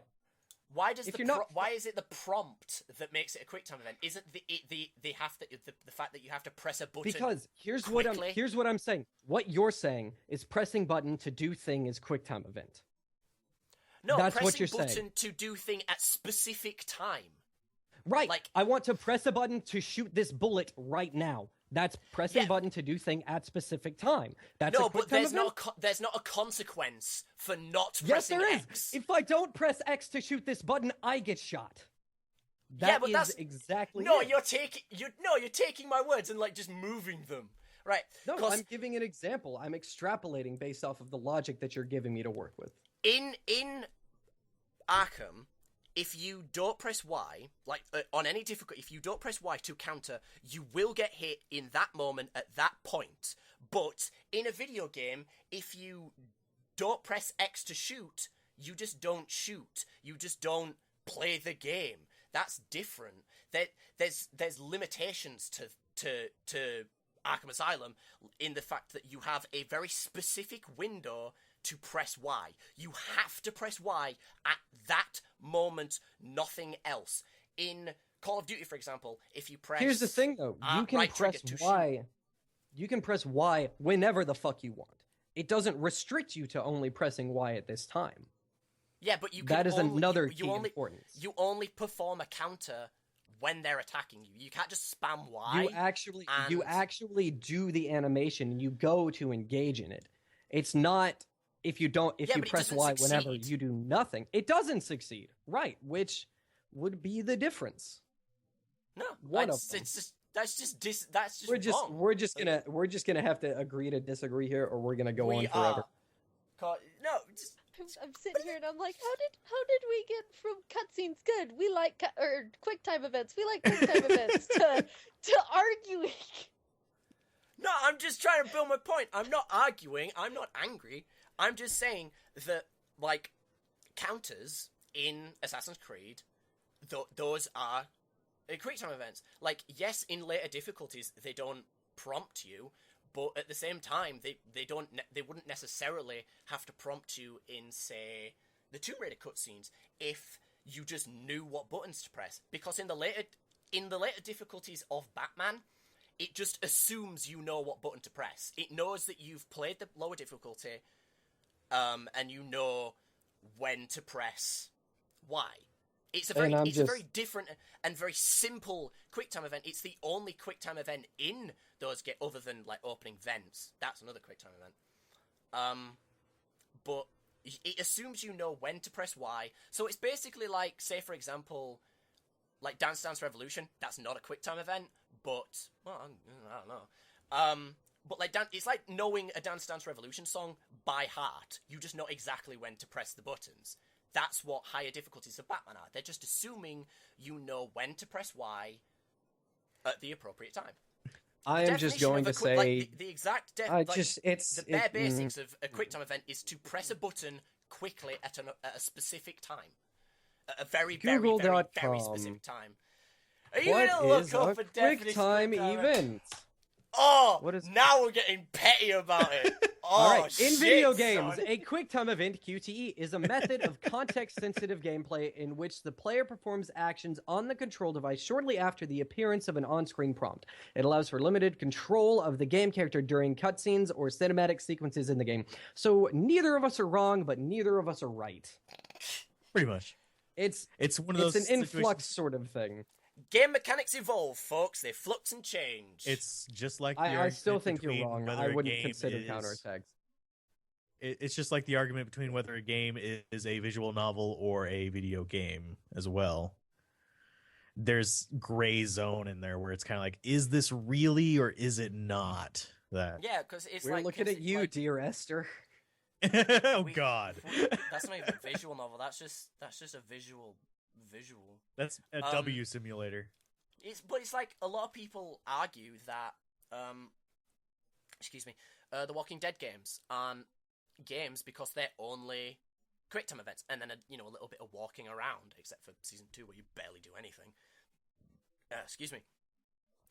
And a lot of people say they're not games because it's just QuickTime events, and that's could you exactly argue against them? Could you argue for them? You could argue for both sides at the end of the day. Like, Dance Dance Revolution, is that a game or is it just a series of button prompts? It's both, you know? It's a game that involves a series of button prompts. And then, obviously, you can expand that onto the whole is-game art thing, and my answer to that is, no one cares. I don't know. But yeah, I think, at the end of the day, at the end of the discussion, where we were going is, QuickTime events, at least for me, are... I'm not going to define them, I'm going to say, like, in game design and shit. They are completely valid. I don't think they're quote-unquote lazy game design. I think lazy game design can ruin QuickTime events, but I don't think using them themselves is being lazy. I don't think that spoils the game. So, bleh.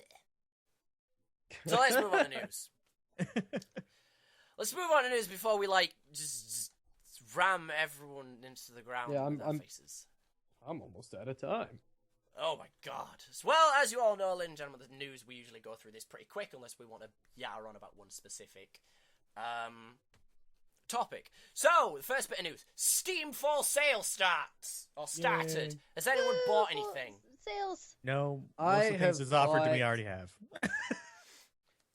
I pick picked up a up couple Tiny days. and Big. I picked up Try. I picked up Banner Saga just now. I got Gods Will Be Watching, and I got the director's cut of Human Revolution. I haven't bought anything on Steam, but I did buy, and people are going to hate me, I bought SimCity on Origin, because that was 66% off. I wanted it! I know it's shit, but I wanted it! I just wanted to play SimCity! I'm sorry. I want it too, but I don't want it to be that SimCity. I'll stick with 4. Yeah, most people do just say just get 4, but I just wanted new SimCity. It looks fun to me. I'm sorry. Sorry, guys. Well, you're a... Ha ha ha. I'm a poopy, is what I am. That's just what it is. I'm a poopy. Yeah, the poopy. But the Steam Fall Sale is just the way to empty your wallet so you have nothing to spend on the actual sale, which is the Christmas sale, which I always thought was kind of redundant. I just hope just like, hey, spend all your money now, and then have no money for when the good deals start. I just hope they improve the interface by then, because right now it's just crap. I prefer the new interface, but it does need work. Yeah, it's hard to find the sales right now. It needs work for the sales. Yeah, it needs work for the sales. I'm pretty indifferent because I never really shop on can't the find the storefront sales. anyways. Hit the store Right, well, button. yeah. Right. If no one but else it's like- has... whatever. Oh, go ahead. No, sorry. fine. Right, next story. GameStop is worried that digital games are getting too cheap, and they're going to bring down, brick and mortar shops, Good. because digital Fuck sales... GameStop. Yeah, exactly. Who gives a shit? I don't care if all my PC games are bought digitally. If I can buy my games on the internet and they're cheaper, I don't give a shit. Sorry, GameStop. Suck my balls. If the amount I can save buying it digitally makes up for the fact that I can't resell it, then I will buy it digitally. It's just- Exactly. yeah. Yep, that we shouldn't have to spend 60 fucking bucks on a digital copy of new AAA game.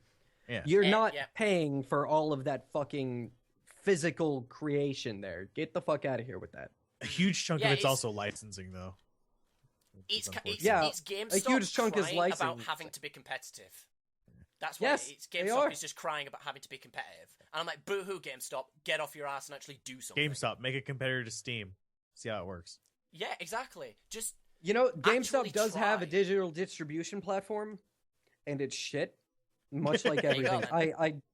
I may be biased because I used to work at GameStop, but Oh. please, GameStop, fuck yourself.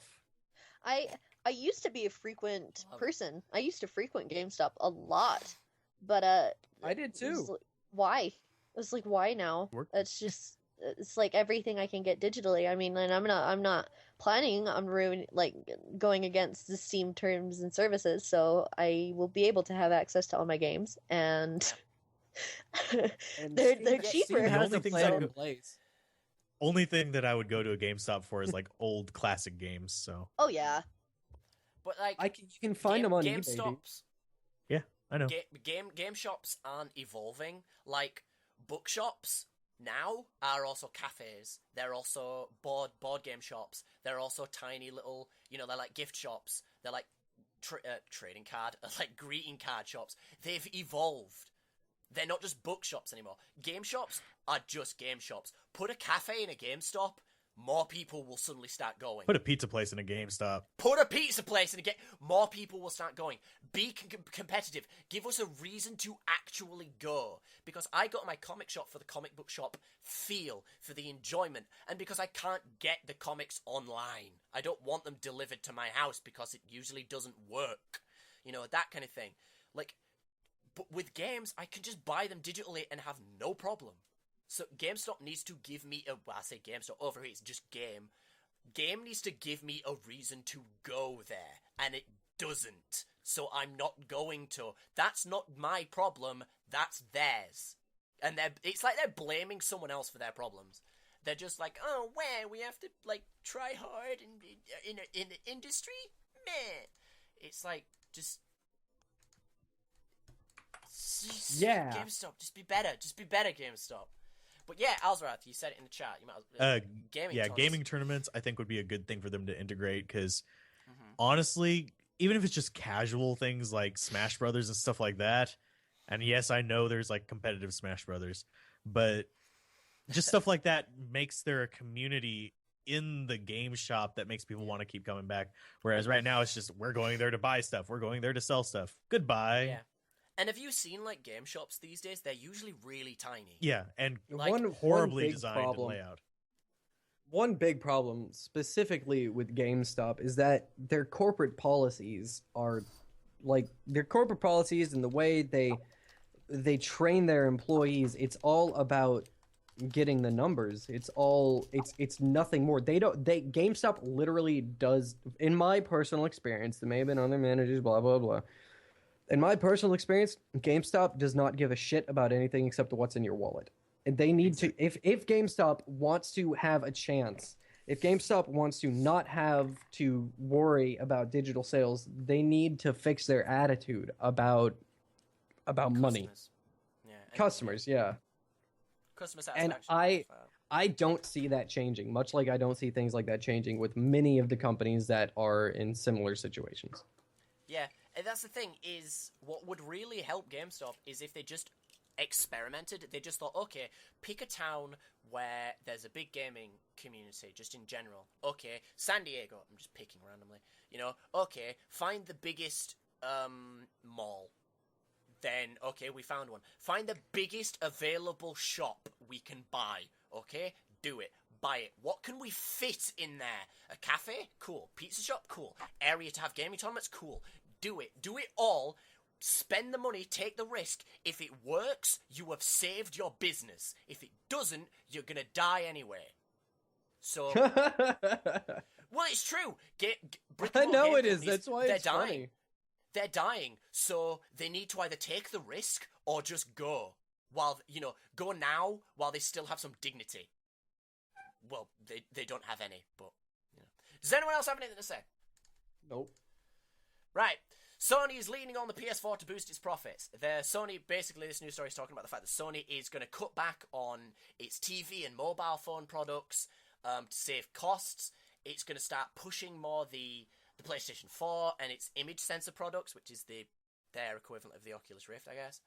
And that kind of thing. They're going to they're going to push gaming. Yay! That's all I can bloody say. Seems good. Yeah, exactly. It's a great story. The rest of their products are kind of crap. Always quick. Yeah, exactly. Too many companies, like Microsoft and... Well, I say too many companies. Microsoft and Sony have been trying too hard to be like the center of your living room. That is an actual thing Microsoft said about the Xbox One, is that they wanted it to be the center of your living room. And I thought... My living room is not symmetrical. Good luck. Yeah, that too. But... but my coffee table goes the most middle of my living room. Y'all can. My living room is my computer room. You ain't getting no space. They're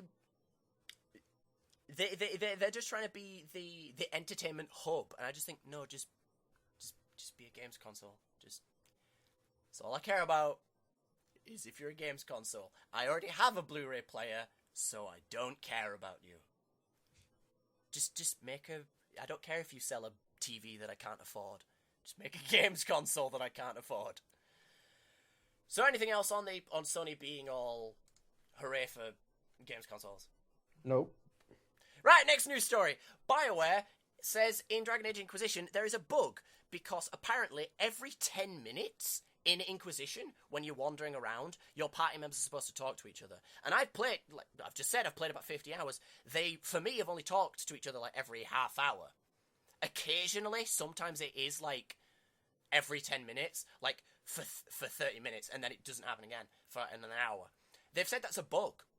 Well, I think that's fucking hilarious. That is, it's just, how does, like, how? Just be thankful it didn't spread to the podcast.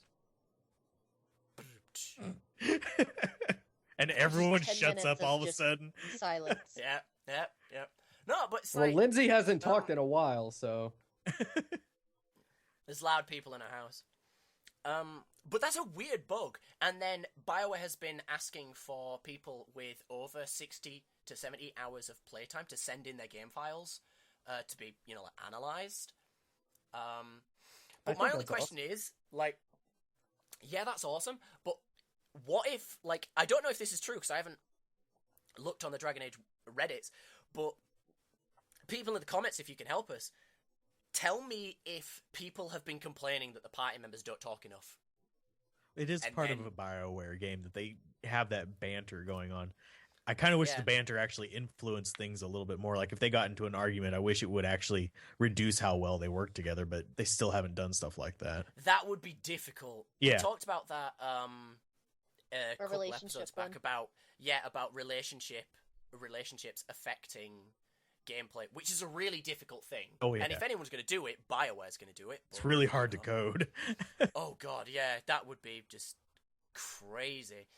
But for now anyway, like that's a weird bug. It's just it's an odd bug. Guess I'm happy that they're fixing it. I'd love to hear my characters talk more. I love the interactions between like Varric and Dorian. Those names mean nothing to anyone in this call, but to people that play Inquisition, it means something.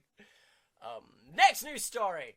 Telltale Game of Thrones Episode 1 arrives next week. Did anyone know about this? Because I didn't. Nope. I just got an email about it recently, but that's about it. Like, was this, did anyone get taught, did anyone know? Did anyone know? Or was it just randomly announced?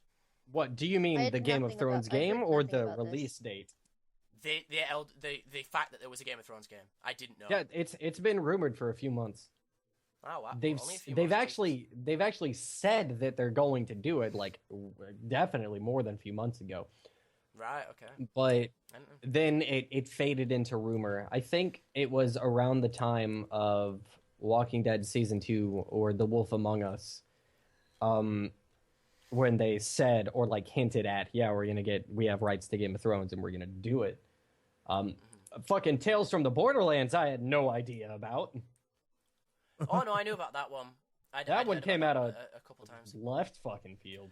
But here's my question about this news story. Does anyone think Telltale are doing too many games at this point now?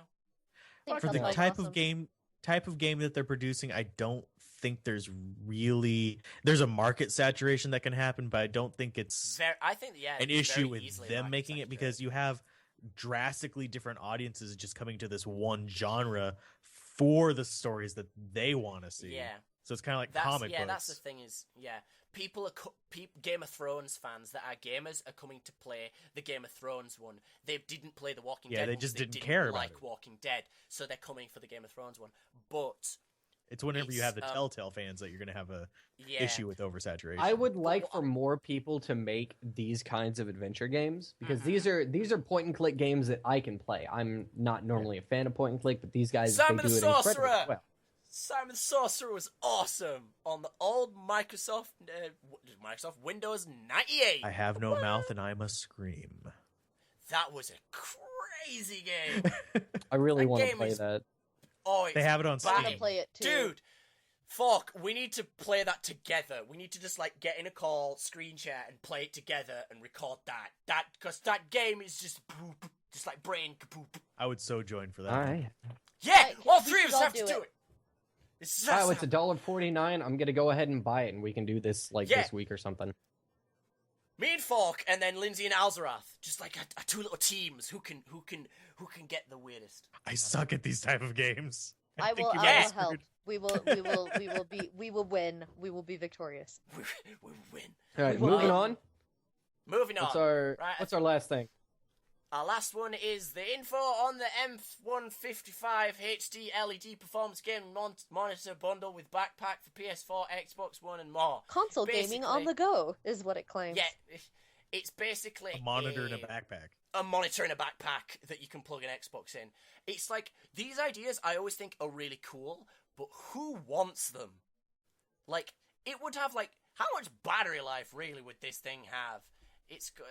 There is no mention here of battery life in this entire article. Plug Good it job, in a guys. wall.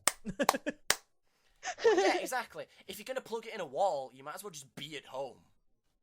I can't see that many applications for this game. In a car, you don't have enough space. In anywhere else, someone's just gonna walk by and nick it. They're just gonna walk by and just be like, "Oh, cool, TV, mine now." Kind of hard to nick where it while would you're you- playing on it. True. Where are you gonna use this though? I Like, have no Alzorath, earthly could idea. you think of any way? Like, would you use this? Would you buy this? No. If you could afford it, would you buy it? No. Like, No. no. Like, and Lindsay, Nah. it's just, where would you use this? It's a really cool idea, and it's like, well done, you made a thing. It's really cool. No one else has done this except for all those other things that have done it already. Well done, you did it. Now no one's gonna buy it. Who wants this? I don't. Who wants? What would you do with this? And what are you going to do? Are you going to be like going hiking and then sit on a mountaintop and be like, oh, what this wonderful view? Time for some Call of Duty. Yes, I What- would Hey, do guys, that. Why would you? I think Just Matt to has every a time I very go up a mountain, strong I opinion meditate. about this. Well, I'm just trying to be engaging. I want to for be the the last couple first minutes of person the to get show. a headshot on top of Mount Everest. Dude, it's happening. We're gonna fund it. It's gonna happen. If the Right. Did you battery know that life Mount lasts- Everest is basically like a hardcore tourist attraction now? Like, Yes. there are thousands of people that try to climb it like all the fucking time, and they're always dying.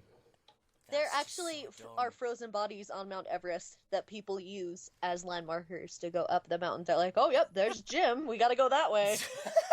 Turn left at Jim, right at South. Turn left at Jim. If you reach Sarah, you've gone too far. And Only you she will be did. joining her. No, it was like, here's another thing as well. These guys chose to release this on Black Friday. So they are these guys are geniuses, because loads of people are going to be like, oh my god, I need this, buy it, and then next week be like, why did I buy this? Buyer's Nope. remorse. Buyer's remorse. So like, That's seriously, why you can- always Yes, keep your Victor. receipts. Yeah, but really quickly, guys, do any of you know someone that would want this? That could No. actually make use of this? No. Nope. Because, like, if I'm outside, I'm not in a place to play a console.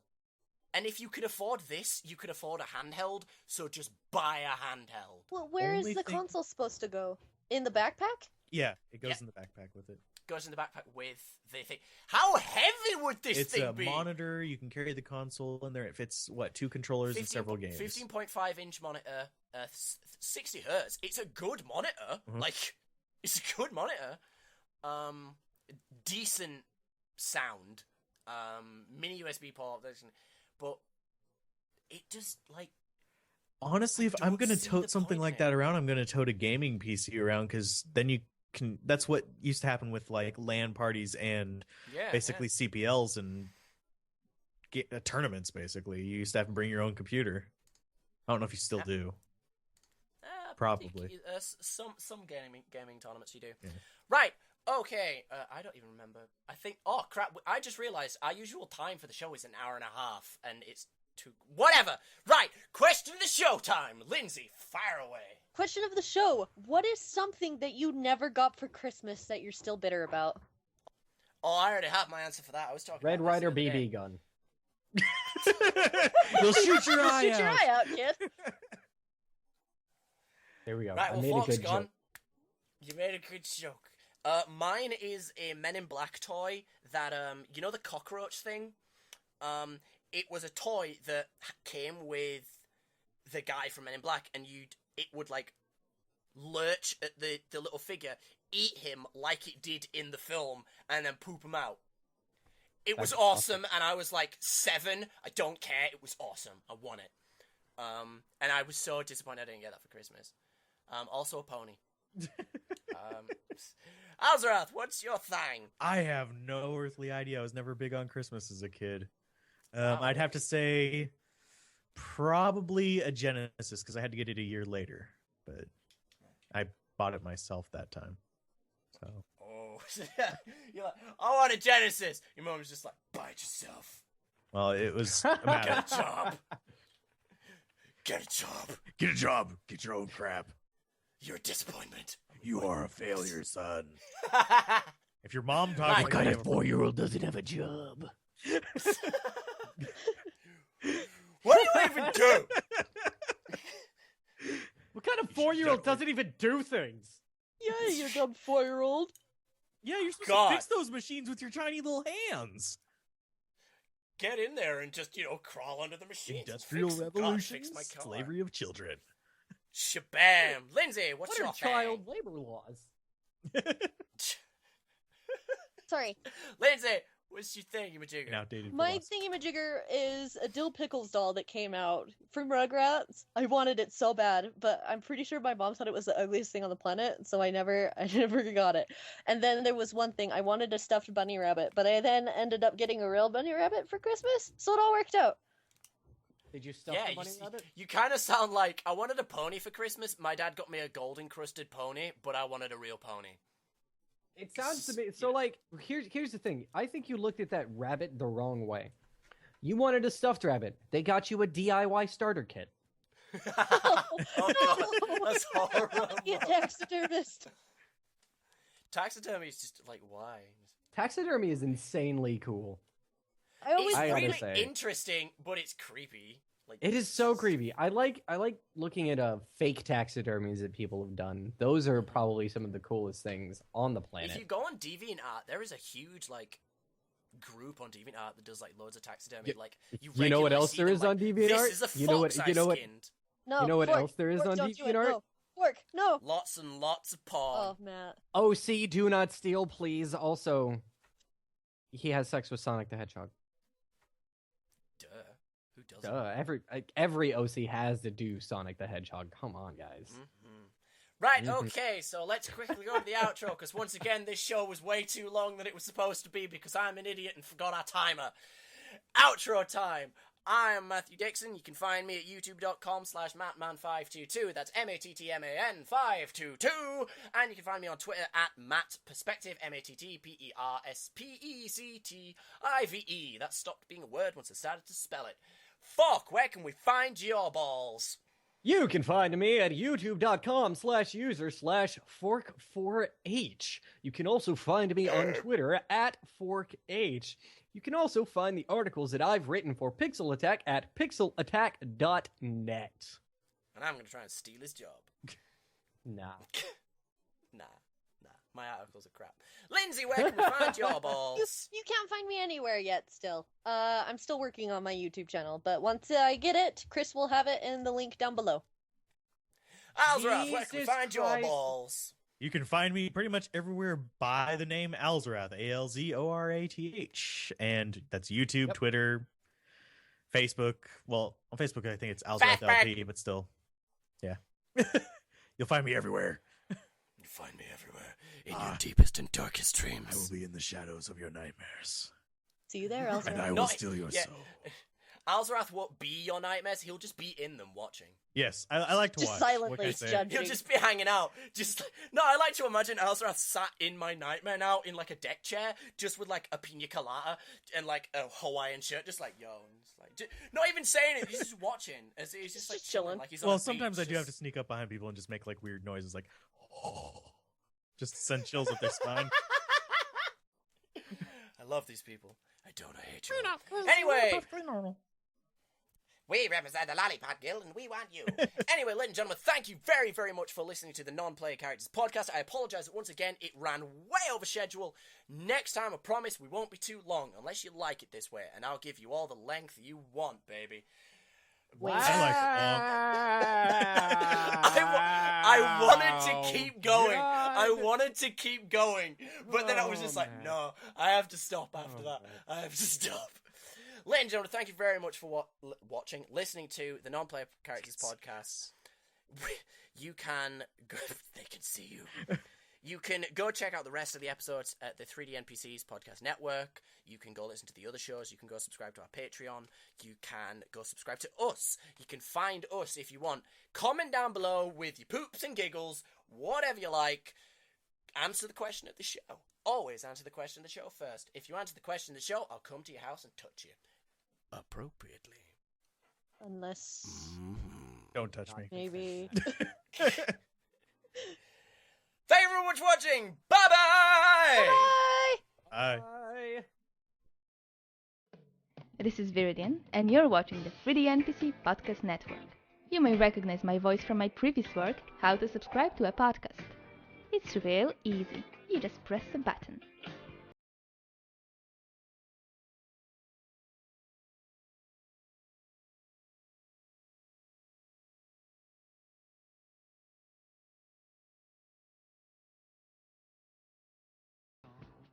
I hope you enjoyed the podcast. If you didn't, it's likely you just need to turn the volume higher. Click on any of the boxes to watch another video. Go on, don't be shy. I'll wait here while you click them. Every time someone subscribes, an angel gets their wings. But only the ones you like. Don't worry, there is a system in place. I'm not even getting paid to do this. But if we get enough subscribers, Chris has promised me a coupon for KFC. So please subscribe. I'm so hungry.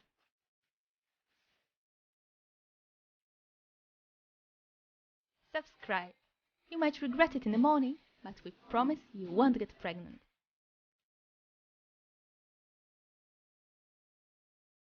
If you like this podcast, we have other shows. They also have people talking about stuff.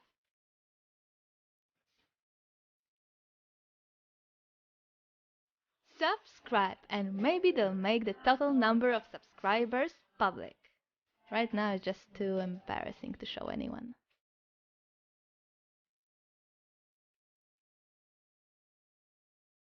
This channel has a very American theme, so why did they get a Polish guy to narrate?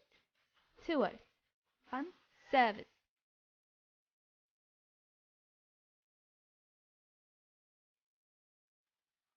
One lucky subscriber will get an autographed picture from me. The picture will be of Gabe Newell, but it will have my name on it.